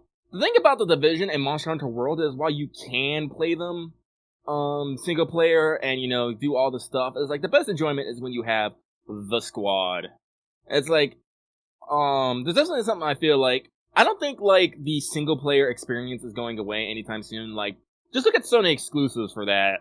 But at the same time, it's like, there is definitely, no, I don't know. I'm gonna run away from this woman because she's gonna attack me. I already know. There's definitely something to say that, you know, there is a good fun and like grabbing your homies, suiting up, and just spending the afternoon swearing and cursing and trying to kill things. Like, God, when did multiplayer like get like so big? That's like I was like, it would either be LAN party, so sorry, I moved away from my microphone. I was holding something. Quake era, or I think in terms of consoles, like the PlayStation and N64 era was really you can actually plug in multiple controllers and like all be on the screen at once, because like Back in the Super Nintendo era, it was like you would take turns, right? Like it was only in very specific situations would you go together, and there were only two. Did the Sega have 4 ports? I can't remember. Let's see. Sega or did it only have 2? Let me look on Azure history list of Sega consoles. So Sega. Let's see. Let me pull some of these pictures. So the Master System only had 2 slots. Okay, so yeah. The Mega Drive only had 2 slots. So let me see. I think it's all the way until... No, the Saturn only has 2 slots. So it's not until the Dreamcast where they get 4 ports. It was Dreamcast. That's what I was thinking of. Yeah, so that's the early 2000s era. Yeah, and just like as I said, I've never been a fan of competitive, like straight up competitive. Never been a fan of. Like I don't like having to like mesh because like I'm gonna tell you right now I've lost friends just because of Mario Party. All right, Mario Party is a harsh game. It is a harsh game. Like I have people like start fights over Mario Karts, like because I have definitely seen that person get blue shelled right at the end and just lose first place, and they got mad. It takes a certain amount of tolerance. So does that mean no Super Mario Party Let's Play from us? I mean, maybe. I was like, are you gonna get, like? I'm not gonna get mad. No, I'm not. Whatever. I used to be a bit of a sore loser as a kid, but I got kind of grew out of that because I in fact, like I said, I have a bit of a big family, so I've like used to playing like board games with everybody and stuff. So you know. That's kind of a thing where you get a bit of a thick skin, right? You know, oh, yeah, I've played group video games with my family before, so like, you know, if basically when you lose a certain amount, you get used to it. And it's just like it's no big deal, whatever. Yeah. But at the same time, I think like for me, it's like I have to actually be with people. Like I can't do competitive with like faceless nobodies.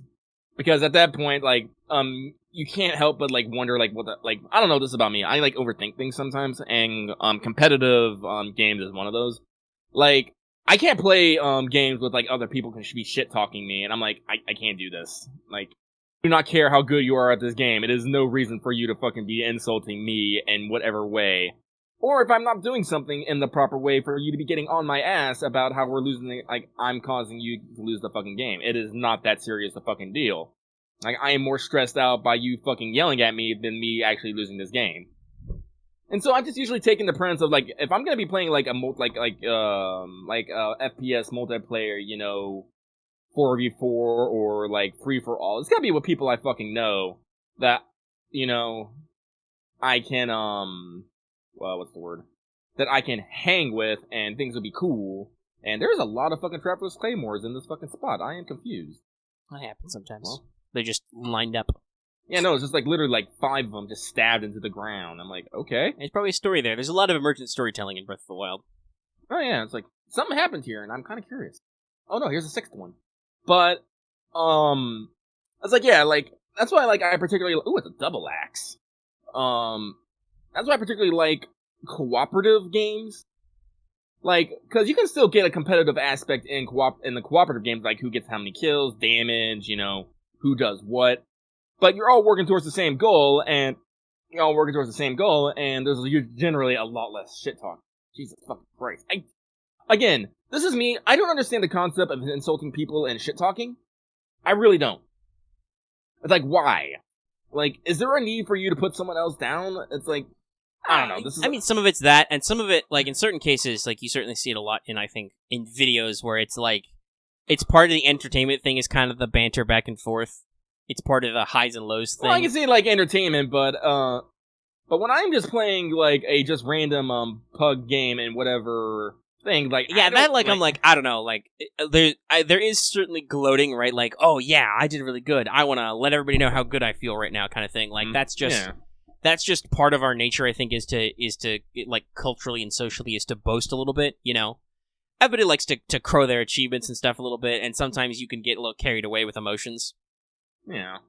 But, at the same time, I also think, like, yeah, that's probably not super... That's probably I just got kicked by a horse! I didn't know that was a thing! Horse Holy shit! That's a very Horse interesting gonna give it to you. Posted. Yes, horses are gonna give it to you. Fuck. I was using the stealth thing, and I spooked it, and it just went boom, 2 hosts to the face. Link, you a strong boy. That kills a person. Link is very strong. I've like I said, I've taken some tumbles and some falls. I'm a little frustrated by how the like recovery mechanics work for when you get your ass knocked down. Like, it takes a frustrating amount of time for you to like finish the animation and finish the physics effect basically before you can hop back up, and you got to go through all that stuff. But at the same time, you definitely sometimes you feel like you're just like, I'm just fine. Oh, I just rolled down a cliff. Hold on, I'm good. I'm okay. I'm alright. Okay, where the fuck did I land? Like I've said, I've done that to enemies. I try to do that to enemy. I can like. Oh, I mean that is another beautiful thing. It's just yeeting an enemy out of the scenario. You're just like, just go away from me. Just go away. Get away from me. Was that one just get away from me? I think it is. I'm gonna go blow it up. But you gotta talk about like I like playing with people, but like I don't like playing against people. I guess I should just say, because like as I said, I don't think I can say I necessarily. Oh, that's a cool shield. I don't think I can necessarily say that I have a thick skin. Like I can take a bit, because as I said, actually let me drop this. Words. Like I said, because everyone has opinions, and you're not always gonna like agree with them, and sometimes you're just gonna have to let that be. But at the same time, I'm just like I don't see any reason why sometimes I need to put up with other people shit talking and whatnot. Oh yeah, that's fair, right? Like social life is full of a lot. We've talked about, like you have to learn some shit, right? Like social stuff is full of lots of little things you pick up where you're just like, well, this is just how people do it, and like that can put some people on the outside of just like you say, where you're just like, why would I have to put up with this? Like, I don't know. I'm kind of neutral. Because, on the one hand, I grew up with older brothers. So, like, yeah, no. I understand a certain amount of that, that machismo, that back and forth, right? Yeah. See, I guess that's the difference because, I'm the eldest in my family. So, like, I grew up, fair. Like, I didn't have to, like, deal with, like, sibling rivalries and whatnot. And my brother, my brother closest in age, I still got like 10, 11 years on him. So by the time he was actually like up and about, like I was out of the house. It's like same with my youngest brother. It's like I didn't have to deal with him, so like I never really had to have to deal with like all that shit talking and whatnot. Not to mention I was a dorky kid. Like I was dorky, but I got along well with most people, I want to say. Well, yeah, here's the thing about, like, social awkwardness, like, which is still definitely a thing. Like, I think I saw something the other day where somebody was, like, talking about how, like, nerds being bullied or something was weird to them in this day and age. But I'm like, no, that definitely happened. It was definitely weird. Well, it's like, I think there were, like, there were, like, two ways you can develop in that situation, right? When you have radically different interests from the truly pop culture, which is... which also gets more and more defined, by the way, as you get older, as artificially society separated stuff. When you're really little, everybody likes cartoons and shit, man. It's no big deal. But as you kind of start to grow up a little, there's like, I gotta be honest, I don't really know when I was like, I feel like I'm not sure when I was like 11 or 12 or 13 what kids were supposed to be into. Because it probably wasn't watching subbed anime and like playing super intense video games then, even though that was only like 15 years ago, would be about that age bracket for me. But it still wasn't quite there. Like in the early 2000s, it was like, I don't know, should I be like watching MTV and listening to pop music? Like, is that what I'm supposed to be doing? I'm okay with music, but I don't really care that much about, the artists and stuff. Because I didn't. Honestly, I was probably like it took me a reason why, It took me a little while to figure this out, but I actually figured out why the reason I was getting bullied. It wasn't necessarily because I was, nerdy and stuff. It was because I wasn't being black enough. Like, well, yeah. So that's kind of what I'm saying, but on a different way. Like, people had assumptions of what you should be doing with your life in certain age brackets, right? And when you don't act to people's assumptions, they're like, "You're weird. You're freaking me out." Because I'm sure the deep existential question there is, "You're making me question my own assumptions of reality." Clearly, you must be wrong. Get the fuck away from me, right? Kind of stuff, which is sad. Like that people have that dilemma where, like, we want to connect with people, but when people don't connect with us in the same way, it often causes us to, like, freak out, right? Like, just like, how do I deal with this person? Normally, how I deal with people who I don't relate to is I'm just like, okay, you go have fun. Okay, thanks, bye. Like, being a person who wasn't always related to, my response to not relating to people is usually just, well, okay, that's cool for you, thanks. I'm gonna go away now. Actually, I've been running afoul of this in our Discord too, because our Discord is a great melting pot of opinions and interest, and different people want to do things. Oh, did I never open that chest? No, I didn't. People want to do different things, and like a lot of times, like I don't agree with that, like whatever they're saying, and sometimes I will like, and most of the times I let it slide. Opinions will be opinions, but sometimes I have to be like, all right, you need to calm down. Well, yeah, since this we started the community kind of as a community about us, right? Like, obviously, people have grown to, like, doing their own thing, but still, it's still our Discord server, so we feel like we kind of need to, like, moderate sometimes. Just, because we got a lot of people in here, and, and sometimes forceful personalities can kind of drive stuff. So there's definitely some of that times where, like, I do the same mostly where I'm just like, whatever, that's just your opinion. But, like, if people ask me for my input, or if people are, like, being really rowdy about stuff, we have to, sometimes either of us will have to be like, all right, okay, relax a little, all right? Like, think about what you're saying. And, like, this is something I like to do a lot is I, usually make dumb references when I do it, but sometimes I have to be like, okay, can we take a step back from this, and can you look at this in a slightly different perspective, what you're saying to me here? Like, and I don't know, I try to think about, not necessarily obviously before I say everything, but when I say stuff, I try to think about, like, my own broader perspective, right? Like I did earlier when I was, like, trying to think about how it must feel for those other people who were, like, part of the pop culture masses who were just like, what are these weirdos up to? Like, I'm trying to put myself in their shoes. I'm trying to think, like, okay, why do they respond the way they respond, right? Yeah. And obviously you can't always do that in the moment, but I try to keep that in mind. But sometimes other people need you to, like, and there have been times when I've needed it too, where I just have to be like, yo, guys, just hold on. Can we step back here and get some perspective on this? Like, I understand the perspective you're coming from, but can you try at least to accept that there are other human beings in this world who maybe have other wants and desires than yours? There's a fucking term for this, and I always forget it. It starts with an S. Ugh. Oh, solipsism? Is that what you're thinking about? Yeah. You think about solipsism? That's fun. Solipsism. I learned about solipsism from Mass Effect 2. I learned it from LaVey Satanism. But yeah, so that's definitely a thing where people can get solipsistic. They can get kind of self-focused and self-absorbed about their stuff going on, Yeah. And, like, I'm sure I've been that at times too. Same. But, like, that's why it's good to have people sometimes be like, hey, yo, can we stop first? Can we put pause on this for a second? And can we talk about what you just said?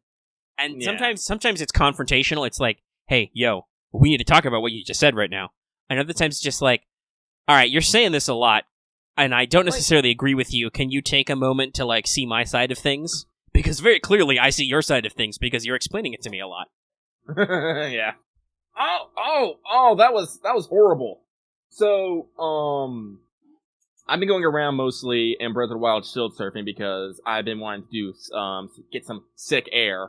And I went to do the shield surfing, and my shield broke as soon as I hit the ground, and Link just went rolling down a fucking cliff. It's like, goddamn, son. Which he does. He takes it remarkably on the nose.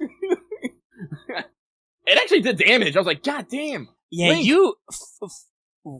Rolling damage versus falling damage is very minimal, but you will take a little bit. It gets in there. It chips on you a little. Sometimes I'm surprised by, like, how much a set of armor will make the difference. Where, like, if I'm putting on something specialty and then I get like whacked by a moblet or something, and I'm just like, wow, that was a lot of fucking hearts, And then I'm like, hold on, let me put on some real stuff, and I'm just like, a lot of the time when I'm like say if I'm wandering around somewhere cold, I'll be in some cold gear and I'll get my ass kicked, and I'm like, ow, that hurt a lot. But I'm just wandering around somewhere normal, and I'll, like, be in my I think it's just the Hylian garb is, like, the hood and stuff is my usual default because the soldier mail makes a lot of noise, and it's very expensive to upgrade. Believe it or not, my standard is the stealth. I do that a lot because I like the stealth bonus for getting materials because critters don't run away from you. Mm. We've talked about stealth fishing before, which is great. But like when I'm just wandering around and I'm expecting to fight mobs, like when I'm just wandering around and I'm expecting to fight mobs, like I'll tuck on my Hylian set because for slightly better defense. And there are some times where I'm just like, oh, did I get hit by something? It didn't bother me at all. Like, have you noticed how much Octoroks are fucking Deadeyes?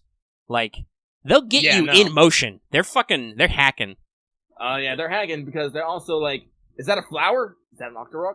Fucking no. And then all of a sudden or I think it's the ones on the mountains that spit like lava rocks at you and you gotta kill them with bombs. They like magically can faster than light duck your arrows.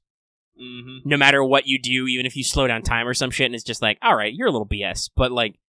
that's clearly because all of that, that headspace is brain. Clearly. Yeah, Octoroks are galaxy brains. Yep. But, I've run into before where just like you put on a decent suit of armor and you get decently upgraded and you're just like, oh, you guys are hitting me a lot. This doesn't really hurt much. So I can't really be asked to go out there and like wade into the water to shoot you. But at the same time, your shots don't bother me at all. It's pretty interesting how you can get up there in like levels and stuff. You know, once you get that shrine ball rolling, get those hearts, get that armor, get those great fairies. So expensive. Shit, what were we talking about before I tangented on Breath of the Wild? My bad. We were just talking about, like, nerdy pastimes and stuff, and shit-talking, right? Oh, like, yeah. But what I was saying was I think that, like, there are some social norms you just acquire and just put up with because everybody does, right? Which is a fallacy, by the way. Appeal to tradition. It is not a logical reason to do something just because that's what we've always done. So everybody, that's part of your critical thinking package, kids. Everybody think about why you do things and remember that a reasonable, orderly argument for is not to be just because that's how it always is, right? So, remember that meant for self-reflection. But, like... Yeah, usually when people say that, they actually mean because it's easier to do it this way and we don't have to think about it. Or sometimes they do genuinely mean it as, well, that's how I learned to do it, so clearly I can't be wrong, kind of thing. Which is not a logical reason to do something, but is a reason why people do things. Back in my day, gays didn't need to get married. Well, it's about equal treatment. Not all of them are that cut and dry, but there's definitely some, like, traditional stuff I have seen. But yeah, so it's... People get like that, and so I think that's a lot of where a lot of that classic, like... Where I'm just, like I said, I'm kind of neutral to that. Like, at the same time, I'm like, oh, don't dunk on me, but at the same time, I can also understand the casual bants, because that's just, it's just kind of how people are sometimes. But like I said, we have different lives, Hmm? Funny about that, we have different experiences and opinions of things. How very dare. So let's see, hold on, I have to check the clock now. Mission clock!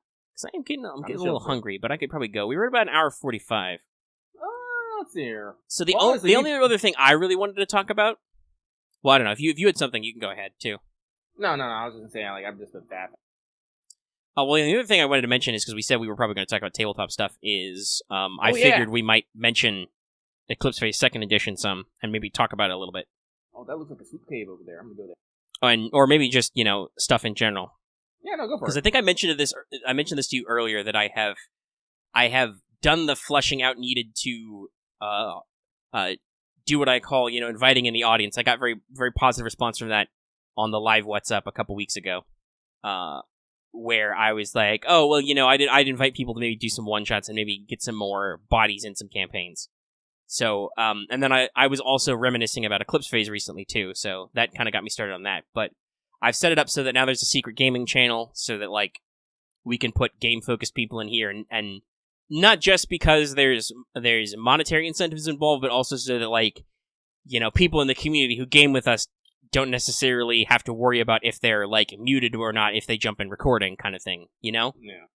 So, like, I wanted to set it up so that there's that, and then I'm just kind of thinking about, when do I want to pull the trigger and, like, induct new people into our cabal? Because that's literally what the hidden tabletop channel is called. It's the secret tabletop cabal.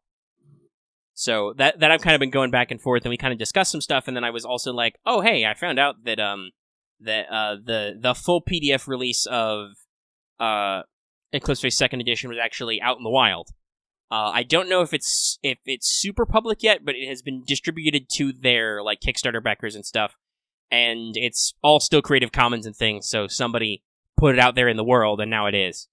If Post-Human Studios wants to get on me for talking about Eclipse Phase before it's like a Visual Street Day or whatever, that would be very hypocritical of them. But yeah, so I've skimmed it. I tried to pay more attention to mechanics than the fluff, but I also skimmed a lot of the fluff. I shared it with my friends because that's what I do.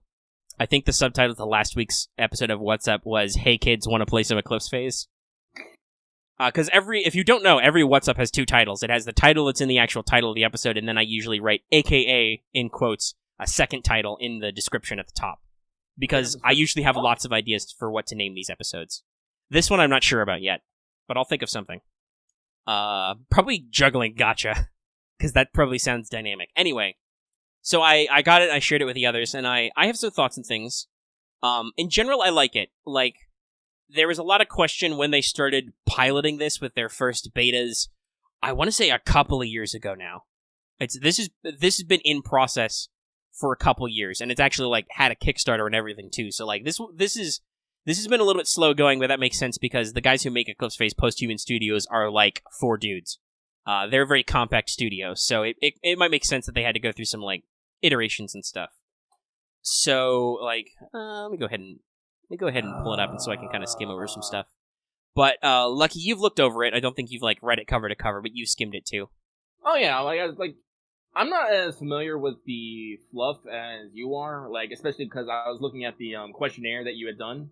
I was like, oh yeah, I don't remember anything about this fucking faction and whatnot. So it's again, but I do know the mechanics, and I know like a fair bit enough that I can make a character because, like, I read through like new mechanics and character creations and stuff. I'm like, all right, I know what I want to play next. I'm gonna play a fucking hyper capitalist elite, super rich socialite gene hacker.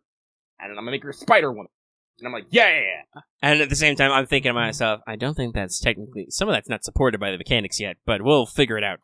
As I said, and then my main says, I'm a gene hacker. I'll fucking make one. Well, yeah, that's the thing, though. Those aren't rules in 2nd edition.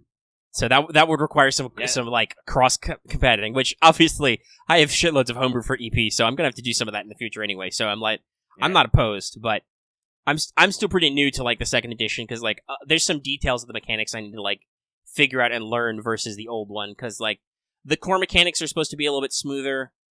They've changed up a lot of stuff, and they've done a lot of streamlining, which is good. Because there were some concerns that like, so the 1st edition of Eclipse Phase is perfectly functional. Like, I've run it a lot, I've written for it a lot. It's pretty good at doing what it does. There are some things though that can be like a little, especially with systems like. So the 1st edition we talked about this had a very big point buy, right? Like a very robust point buy system was the default character creation. You had 1,000 of these points to assign. Now most of them had to go to skills where it was almost a 1-to-1 conversion, so it goes by pretty quick once you get started. Yep. But it was sometimes daunting to new players, and it was hard to do fast. You had to track everything for a whole 1,000 points. What you get out of that version of character creation is very specific, very detailed characters. You get exactly what you want out of your character most of the time, barring like certain mechanical restrictions. When they introduced like the life path or packages system, you could get characters very fast out of that, but also you sometimes had weird problems because of the way skills were split up, where you were like, you have, no skill in free running for some reason. So you have no ability to move in gravity and stuff. And this whole thing is like, well, the game we're playing is going to be set in a gravity well, so that's going to be kind of weird. Or other cases where you'll get a character background who's like, oh, you have absolutely no free fall. Well, guess what? We're in 0G, so you're fucked. Like, there were some cases where you would get weirdness in that. So what EP2 does is it, like, first and foremost, first thing, it streamlined your stuff. Like, skill list, much smaller. Sorry, I'm reading games right now, and the thing we're just talking about? Yeah. Sorry. Yeah. Listen, people have opinions and stuff. Mm-hmm. But, so, like, the stats are streamlined. There used to be 7, now there is only 6. What do they do? So there's Cog, Int, Ref, Sav, Som, and Will. What did they cut down? They combined reflex. Wait, they combined reflexes and coordination. That's right. Yeah, that makes sense. Yeah, so they cut it down to 6, which is more focused. Now your ×3 attributes are like covered right away. You know, because that was the thing, is that a lot is you would make a lot of checks under your base stat ×3. So like that's right in the part of the character creation process is just calculating that. And skills are streamlined. So, like for instance, there used to be all different ranged weapon skills. There used to be like firearms versus seeker weapons, which was like smart missiles, versus throwing versus beam weapons. Right? Now it's all guns. It's just one gun skill. Gun! There used to be separate skills for like free running, climbing, and swimming. Swimming was a skill nobody ever took. If you needed to swim, you would sleeve into a body that was aquatic, and you would just get swimming bonus because you did. Now that's all athletics, right? So it's they have just an exotic skill which contains weird skills you might want to have but are not normal, like disguise or escape artist or sleight of hand. I do kind of feel like they could have like combined those into a singular non-exotic skill, but whatever. They did all the playtesting like for 2 years and stuff. I don't know. That sounds like skullduggery. Well, yeah, but at the same time, that's not necessarily a very Eclipse Phase type thing, right? So that is kind of an exotic skill in the transhuman future. Like, that's not persuading programming or research. So they kind of like broadened some of that out. They still kept some of their field skills, which is good. They did something which is I think is good.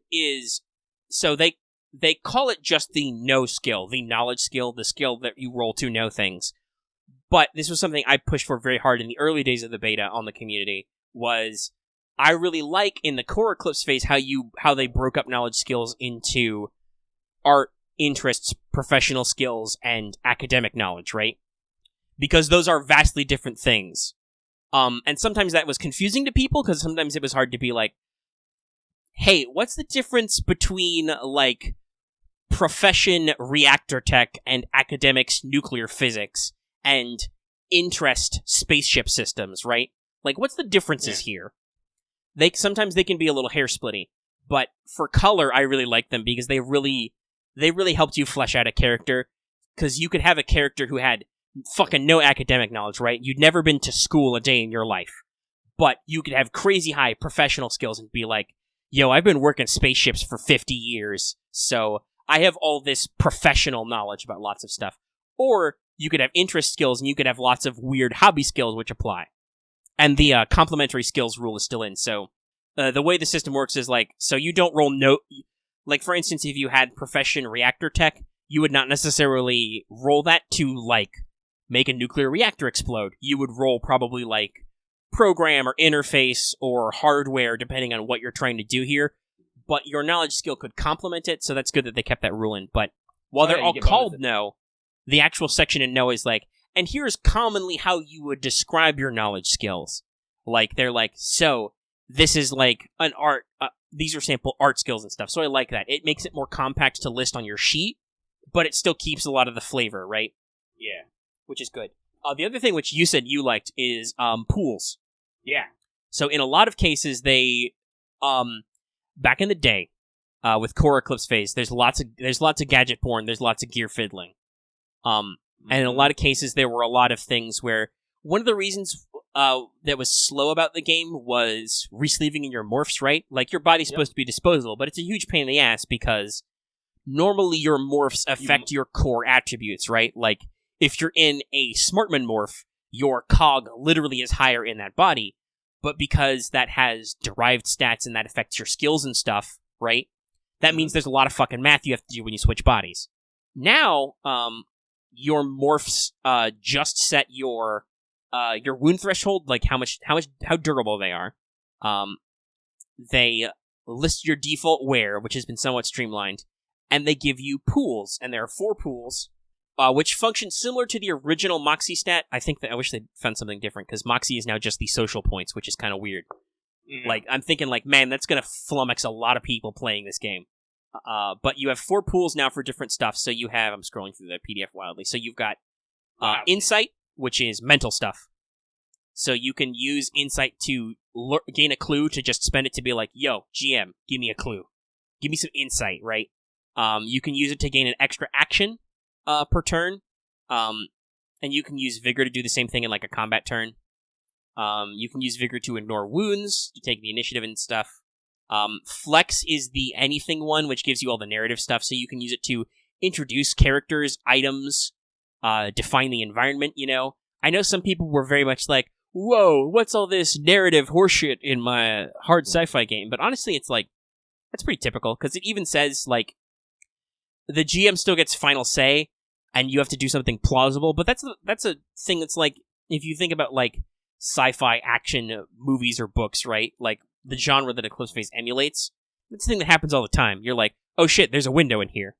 Like, did the window matter until right now when you decided you need to jump out of it? No, but it could be there, so you can spend a flex to point to go like, I need a conveniently placed window I can jump out of. I'm like, yeah, there's a window here, that makes sense. And then Moxie is the social one. We do in our tabletop, like regular, like even without. So like, hey, is there a thing I can do here? And you're like, yeah, no. No, yeah, because like, I gotta be honest, I've learned that about writing and playing tabletop games. I don't like being that GM where, like, literally everything in this place must be defined. If I did not write it down, it does not exist. Yeah. There are some people who do that, and I think that's a common trap for early GMs where they think, I have to describe literally everything in this room. All this box text in all these books I buy explains everything that's in the room. Well, that's because it's box text, right? Like, you're supposed to literally just do what it says. It's a teaching tool, or you're buying, like, pre-written adventures specifically so you get that feeling. When you're writing your own stuff, you don't have to do that. You don't have to do all that extra work. And I don't now. I'm just like, you're in a room. What matters to me as the GM is that the room is, like, roughly this big around, there's this many entrances, and there's some stuff in it. And then you're like, is one of those stuff a table that I can flip over and hide behind? I'm like, yeah, there's a table in here. Yeah. Of course there's a table in here. Are you crazy? Is there a lamp I can swing on? I'm like, there wasn't, but that's cool, so now you can swing on a lamp, kind of thing. Like, that's how I like to run anyway. So Flex is like a concrete mechanic to be like, yeah, let's go ahead like that. And you can still use them to be like, one of the uses is you can spend Insight, Moxie, or Vigor to spend 1 point or 2 points to receive a +5 or +10 to all skill tests linked to an aptitude for a period of time. Which is good. That mimics a lot of the stuff your old morphs did, right? Like, you would sleeve into a big boy strongman morph to get, like, +10 to all your SOM-related skills. Well, now that morph gives you, like, a whole bunch of extra points of vigor, and so you want to actually do that. And Flex is, I think, the only thing that's native, because it's your wild card pool. No matter who you or what you are, you have a little bit of Flex, you know? Mm-hmm.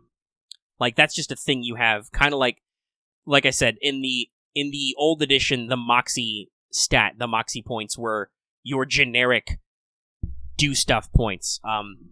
There was a lot of jokes in certain communities about Fate of Moxie-Will, which is just, there's a lot of different names for it. Luck, Fate, Moxie, Will points. There's a lot of points you can spend to do stuff, and Moxie was that before, but now you can do that with other things. Yeah. So I like the pools. It makes it a lot faster to swap out, and hey, guess what? Now you don't need really weird, complex rules for certain implants and stuff. You can just be like one of the things I really like is just, there's no complex be smarter implant. There's just one in the list. You might not have read all of your lists and stuff yet, Lucky. One of them is just called Mind Amp, and it just gives you +2 insight. You're smarter now. I'm like, this is great. I love this. Well, that's the second thing like I like about these pools is the game gives you, like, multiple ways to increase your cap and ways to refresh this pool. They definitely make the pool something that you should actually use on a semi-regular basis. Yeah, there's even a sidebar about this, which is, like, don't hoard. Yeah, don't hoard. Use them. Because, like, some people are probably like, whoa, what is this D&D? Because you've got a short refresh and a long refresh. But they make sense, right? Like, I think a short refresh is, like, take a 10-minute break. Which makes sense, right? Because it's like, dude, you need to take a break. You take a moment, you, like, do a puzzle, you do something in your interest that, like, lets you, refresh and reset yourself a bit. Right. Even if it's just, okay, hold on, I'm space lucky. I'm gonna pop open an energy drink and sit for a second on the floor. Just, whoa. We just been through some shit. I'm feeling a little drained. And then myself. Long refresh is just when you sleep. Duh. It's just when you take an extended rest and you take a nap or you de-res your hard drive or whatever. Because minds are still fundamentally human, kind of, and you have to rest. It's just a thing we have to do. And like Lucky said, there's a lot of ways to change this up. Like, there are multiple drugs, there are psi-slights and stuff, and there are probably implants which, like, you can do a short rest as an action. You can do a short refresh as an action in a turn and just be like, boom, I'm back. I'm ready. I drank my space coffee. I'm ready to go. Actually, we might be like, Eclipse Phase might be coming up in our near future, because I actually mentioned to Mars, like, hey Mars, what do you feel like playing that? He's like, Eclipse Phase. I'm like, yeah, we could do some one-shots, and I can invite the community to do some stuff, because I want to kind of test out the new mechanics. Like, obviously, I'm working on a campaign for L5R, but I'm still working on it, so I want to do some, like, one-shots and stuff for that system, too, to learn it. Like, I don't have any campaign plans for Eclipse Phase, but I could definitely try out some old scenarios. And like I said, try to get the community involved, because I love Eclipse Phase a lot, and I love doing stuff with people to, like, get them interested. And this one's, while I can teach and run Eclipse Phase first edition very well, this does definitely have some streamlined stuff that's easier to, like, wrap your head around. But I was going to say about was for instance, if you're concerned about long rests, an old standby, a mod that I loved, Circadian Regulation, which lets you sleep 2 out of every 48 hours. Literally, what that does now that resting has a mechanical purpose is like, oh, you can take a long refresh after just resting for 2 hours, because that's what your sleep cycle is like, and it's really cool that they do a lot of this stuff. Psychosomatic healing isn't in anymore, they took that out, but Psi-Slights, they got a little bit more complex, because now you have to, like, I don't know if you've read this section, Lucky, but you have to, like, roll versus your infection, and if it gets too high, your infection kind of, like, takes you over a little bit. And so you have, like, you roll on a random chart, only now sometimes do you take damage, because normally the entirety of the balance for being psychic, because that means you're partially infected by the alien virus, is you always take strain damage. Your brain can't handle it, you cross some wires, you take a little harm. But what you do now is you could take some harm, or your behavior could be temporarily modified, or you could temporarily suffer from, like, a mental illness or something. Which is something they tried to emphasize, was they tried to, like, add async-only mental disorders and stuff you could take or pick up. But I don't think it was very synergistic, which is something I do want to say about this edition, is both mechanics and fluff. They've taken a lot of elements that they did in their, like, I don't know, I want to say probably, like, 10 years they were doing the game line, and just mushed them all together and synergized them. Like, a lot of the language is now all the same. A lot of the mechanics and stuff are all integrated together, so there's not, like, any weird outliers. And it flows a lot better. But with Psi-Slights, they are now, like, truly a toolkit. Yes, you can do all your classic stuff, like mind bullets, and just be like, alright, you take damage.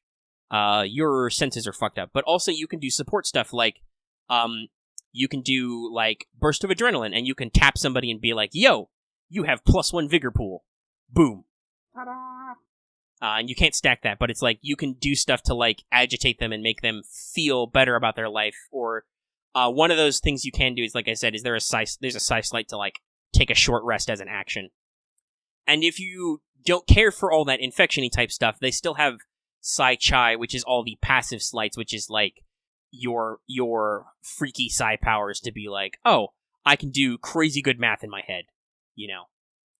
And they still have a lot of support for morphs. Like, they have a lot of different bodies that were kind of spread out over different books, all in the core book now. Because it's a lot easier to do morph entries. Mm-hmm. The gear list is simplified, and they've kind of moved some stuff around, and I like a lot of the mechanical streamlining. And you can still randomly roll some stuff if you want. It's not quite as descriptive, I think, as it could have been, but you've got all the little packages and stuff. Yeah. Like, I'm excited. Like, I started off my sci-fi tabletop with Shadowrun, and Eclipse Phase, like, hits a lot of those same beats for me, so, like, it was, like, almost like a perfect slide into it. So now that we actually got a second edition of Eclipse Phase, I'm feeling that sci-fi itch. Yeah, and actually, it's funny you say that, because I think I've mentioned this before, but the guys who did Eclipse Phase literally worked for Catalyst Game Labs, who do Shadowrun these days, and, like, literally forked off to do their own thing, which was why there was a lot of similarity between some of the skill list and some of the implants at first, and then they were like, now they're definitely trying to be more their own thing. They've got a lot of their own unique language and stuff. Some other stuff I like there are some new mechanical systems, period, like, for instance, in the combat chapters, They literally have guidelines for how to use your, like, ways you can use your social skill or skills in a combat situation. And I know some people are like, oh, why, social is just talking. Why should we put mechanics on that kind of thing? And, like, I understand that sometimes. But also, like, guidelines are cool, guys. It's okay for them to tell you an example of how they can do stuff, Well, like, again, like, I don't know that, like, really, because, like, take Mages of War. I yell at people in combat all the time to do stuff. Right, yes. And I'm just like, okay, make a roll for that. Like, I don't necessarily need hard and fast mechanics for all of that. Yeah. But examples are good, right? Yeah. And, like, arguably in my case, I think those are examples of, like, how you would do, skills and stuff. Let me see. Here we go. Social attacks. So there's the whole thing on, like, social manipulation and so on, and, like, changing things and stuff, but they have a list of things you can deliberately use your provoke skill to do in a combat round, because face characters are very big in Shadowrun, and that's also very big in Eclipse Phase. Like, that's a common way to describe a social character archetype, and there has been a complaint in first edition that unless you, like, this was the thing I always told people, is always give yourself some combat skills, because you're going to be in a fight, and you don't want to be the guy who can't do anything. Well, now you can actually do stuff. Like, there's examples. Like, you can try and use your provoke skill to fluster an opponent, like give them a small negative. You can try and calm opponents to make them temporarily cease hostilities. You can try and intimidate people into changing their behavior. You can taunt now, so you can be like, your mama was a snowblower, and they're like, what did you say? And they'll attack you. A kind of thing, like, you can take the heat, and, like, it's a good example of, like, how you can do that sort of NPC social manipulation in a tense, rapid combat situation, which is a thing that was not necessarily described.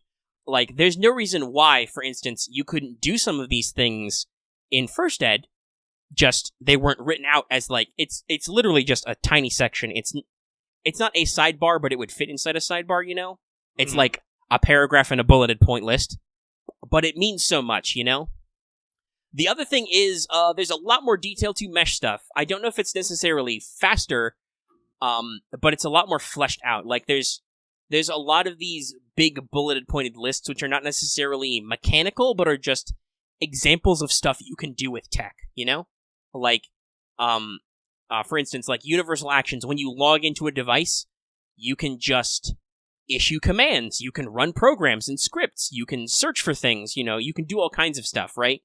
As just an example, and they're all short, and they're mostly narrative, but that helps a lot because when you get as far into the future as EP does, sometimes you can be like, what the fuck am I even doing, right? Yeah. Like, all the computers are in my brain, what am I even doing right now? And it's just like, no, listen, there's a big list. Just do whatever. And if you don't need a list to figure out what actions you can take, just go for it. And, like, they're like, most of these don't require skill tests, but they do require an action and combat time kind of thing. But yeah, you were saying about second edition? Yeah, it's like second edition is going to be like a learning. Just whole.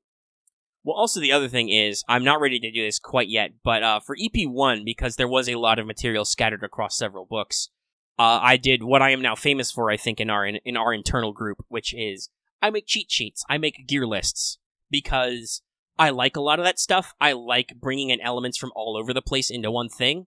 And I understand that it can be hard for players, like even for something like Eclipse Phase, where all the PDFs are Creative Commons, you can share them freely, we can all download them freely from, like, the producer's website, right? And if we want to, we can chip them a little bit of cash, which I've done.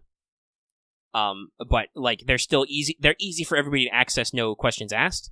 That's still a lot of fucking text to dig through, so I would collect stuff, and maybe I'll make one later for EP2, especially if we are actually gonna, introduce community members, because I understand how hard it can be to jump into a new game with fresh eyes.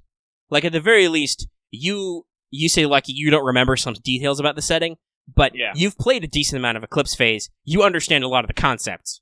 Oh, yeah.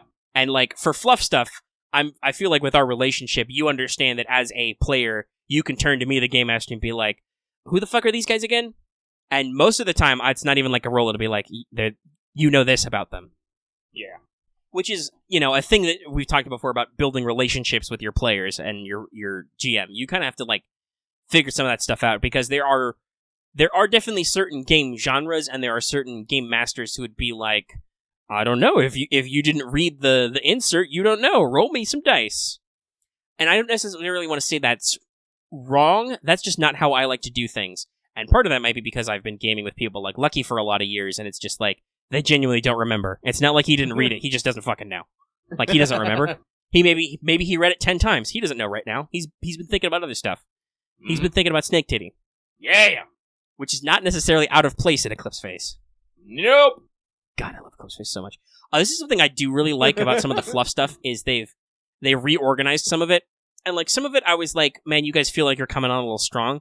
But I got over that because I read all the way through, and actually in the, like, out-of-character advice in running the game, they're like, yeah, we came a little hard on some of these concepts, like anarchism and other stuff, but that's because that's new to a lot of people who are going to be reading this book, so we feel we need to give it more detail so people understand it, because most people understand a lot of default assumptions about capitalism. We live in a capitalist society. You don't need to explain to them how, like, high-level future capitalism works in too much detail. They get the picture. But lots of people have lots of misconceptions about anarchism and possibly even, like, higher-level, like true blue socialism and all that stuff. So it's like, yeah, no, we give some page space to that. So I'm like, okay, now I understand why you came on so strong, right? So I'm like, This is okay to me. But there are explicit notes which are like relationships and having children, which I'm like, thank God you finally have settled some of this shit, because, like, I remember the exo-womb debates in previous edition. There was a lot of people who were like, how is Babby formed?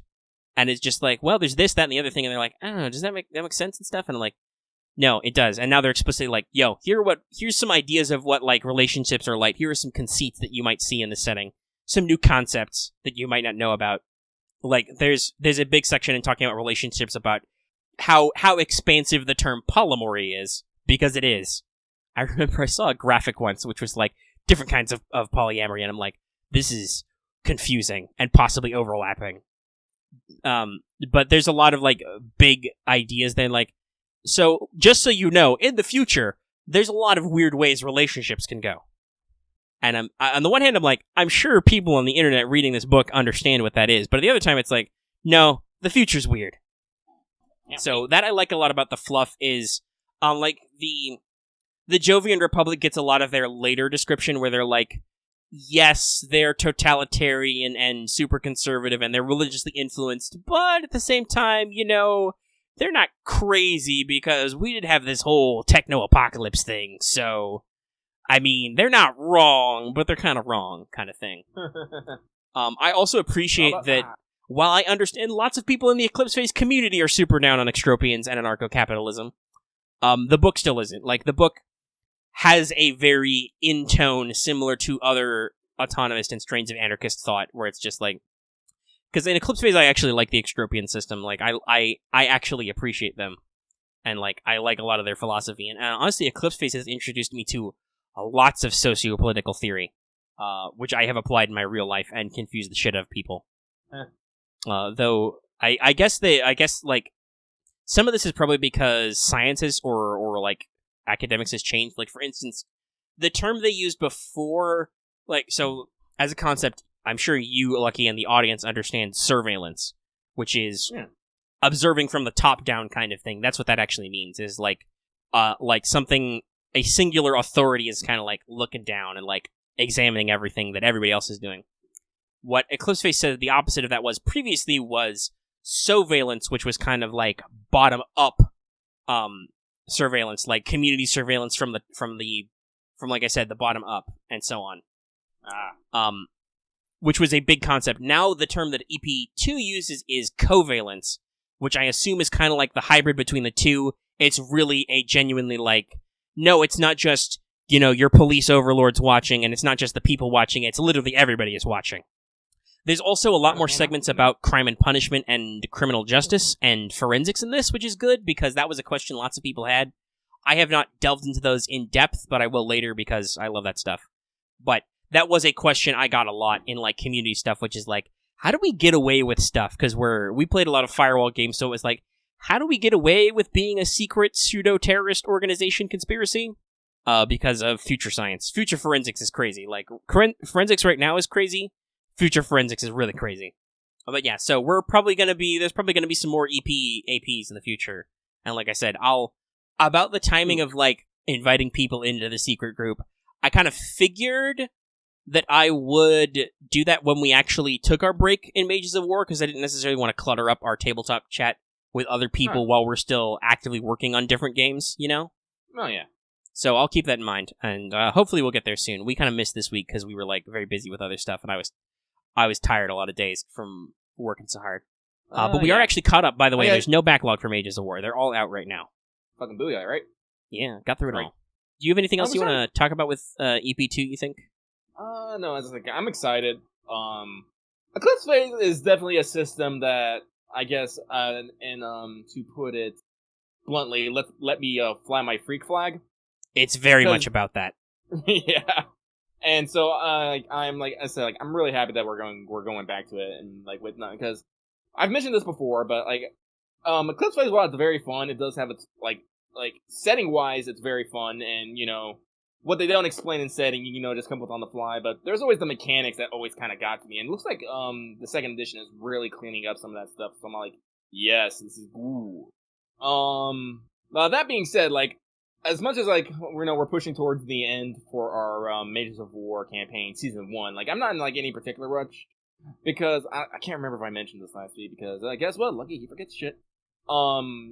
There's still, like, a lot of, what would I want to say? Plot hooks? Yeah, plot hooks. And Mages of War that I'm not necessarily ready to, let go of. And so, like, yeah, if we do start an Eclipse Phase I definitely don't want a campaign necessarily. You know, and it wouldn't be, because like I said, I still have to relearn the system myself. So like I don't necessarily have big sweeping long-term ideas. I need to actually like play short games and actually like figure out some shit. Time to push boulders down cliffs.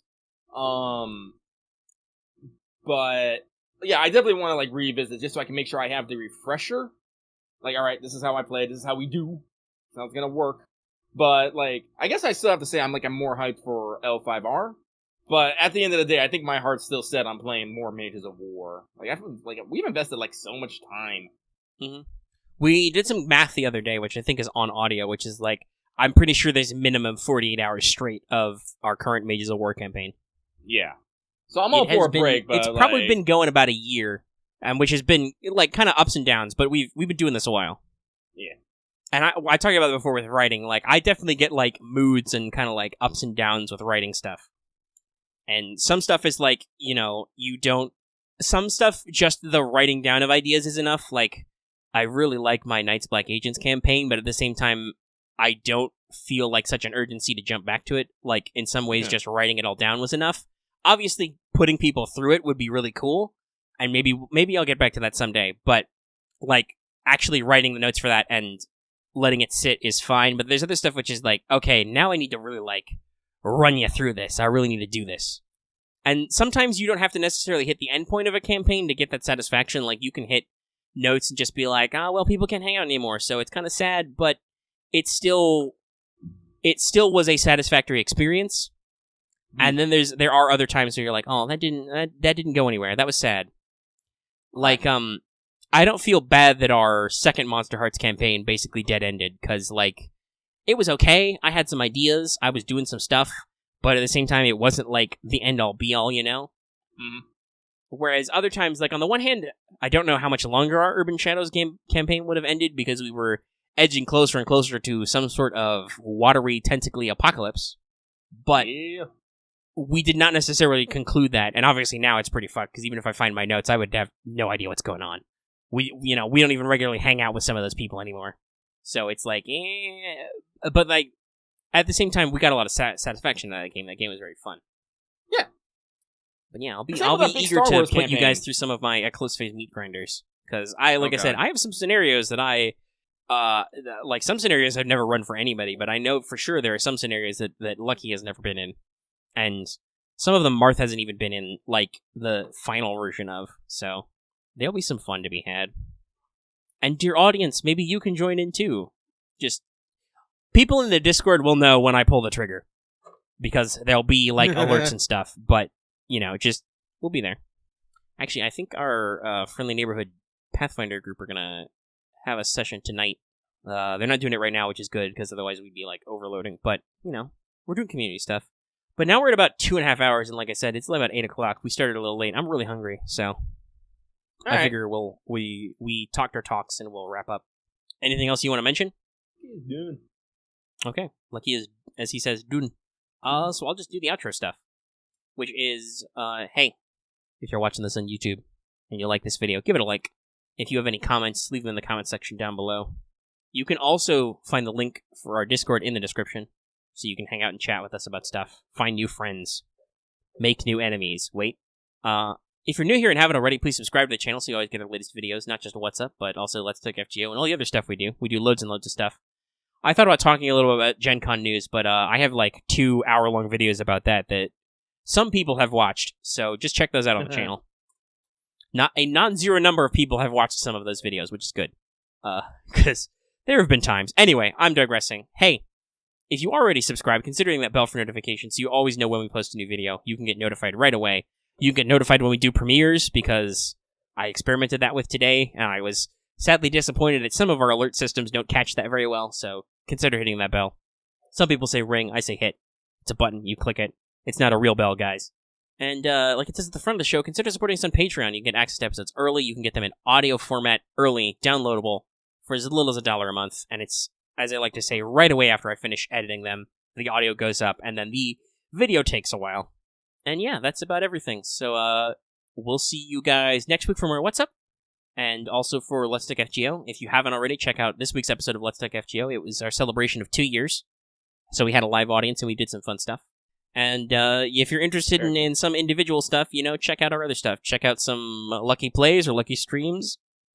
Oh, check out some talked about that, but oh well. Whole videos and stuff. Well, you talked about that possibly longer than maybe we should have format-wise on Let's Talk FGO, so people can just go check that out. Like, we talk about that a decent amount in there, even though that's not what that show is about. Yeah. Well, that's everything, so I will leave you guys to it. I'm gonna go get some food. Lucky's gonna push more boulders. Eat more Cheetos. He's gonna eat Cheetos. All right, everybody, we out.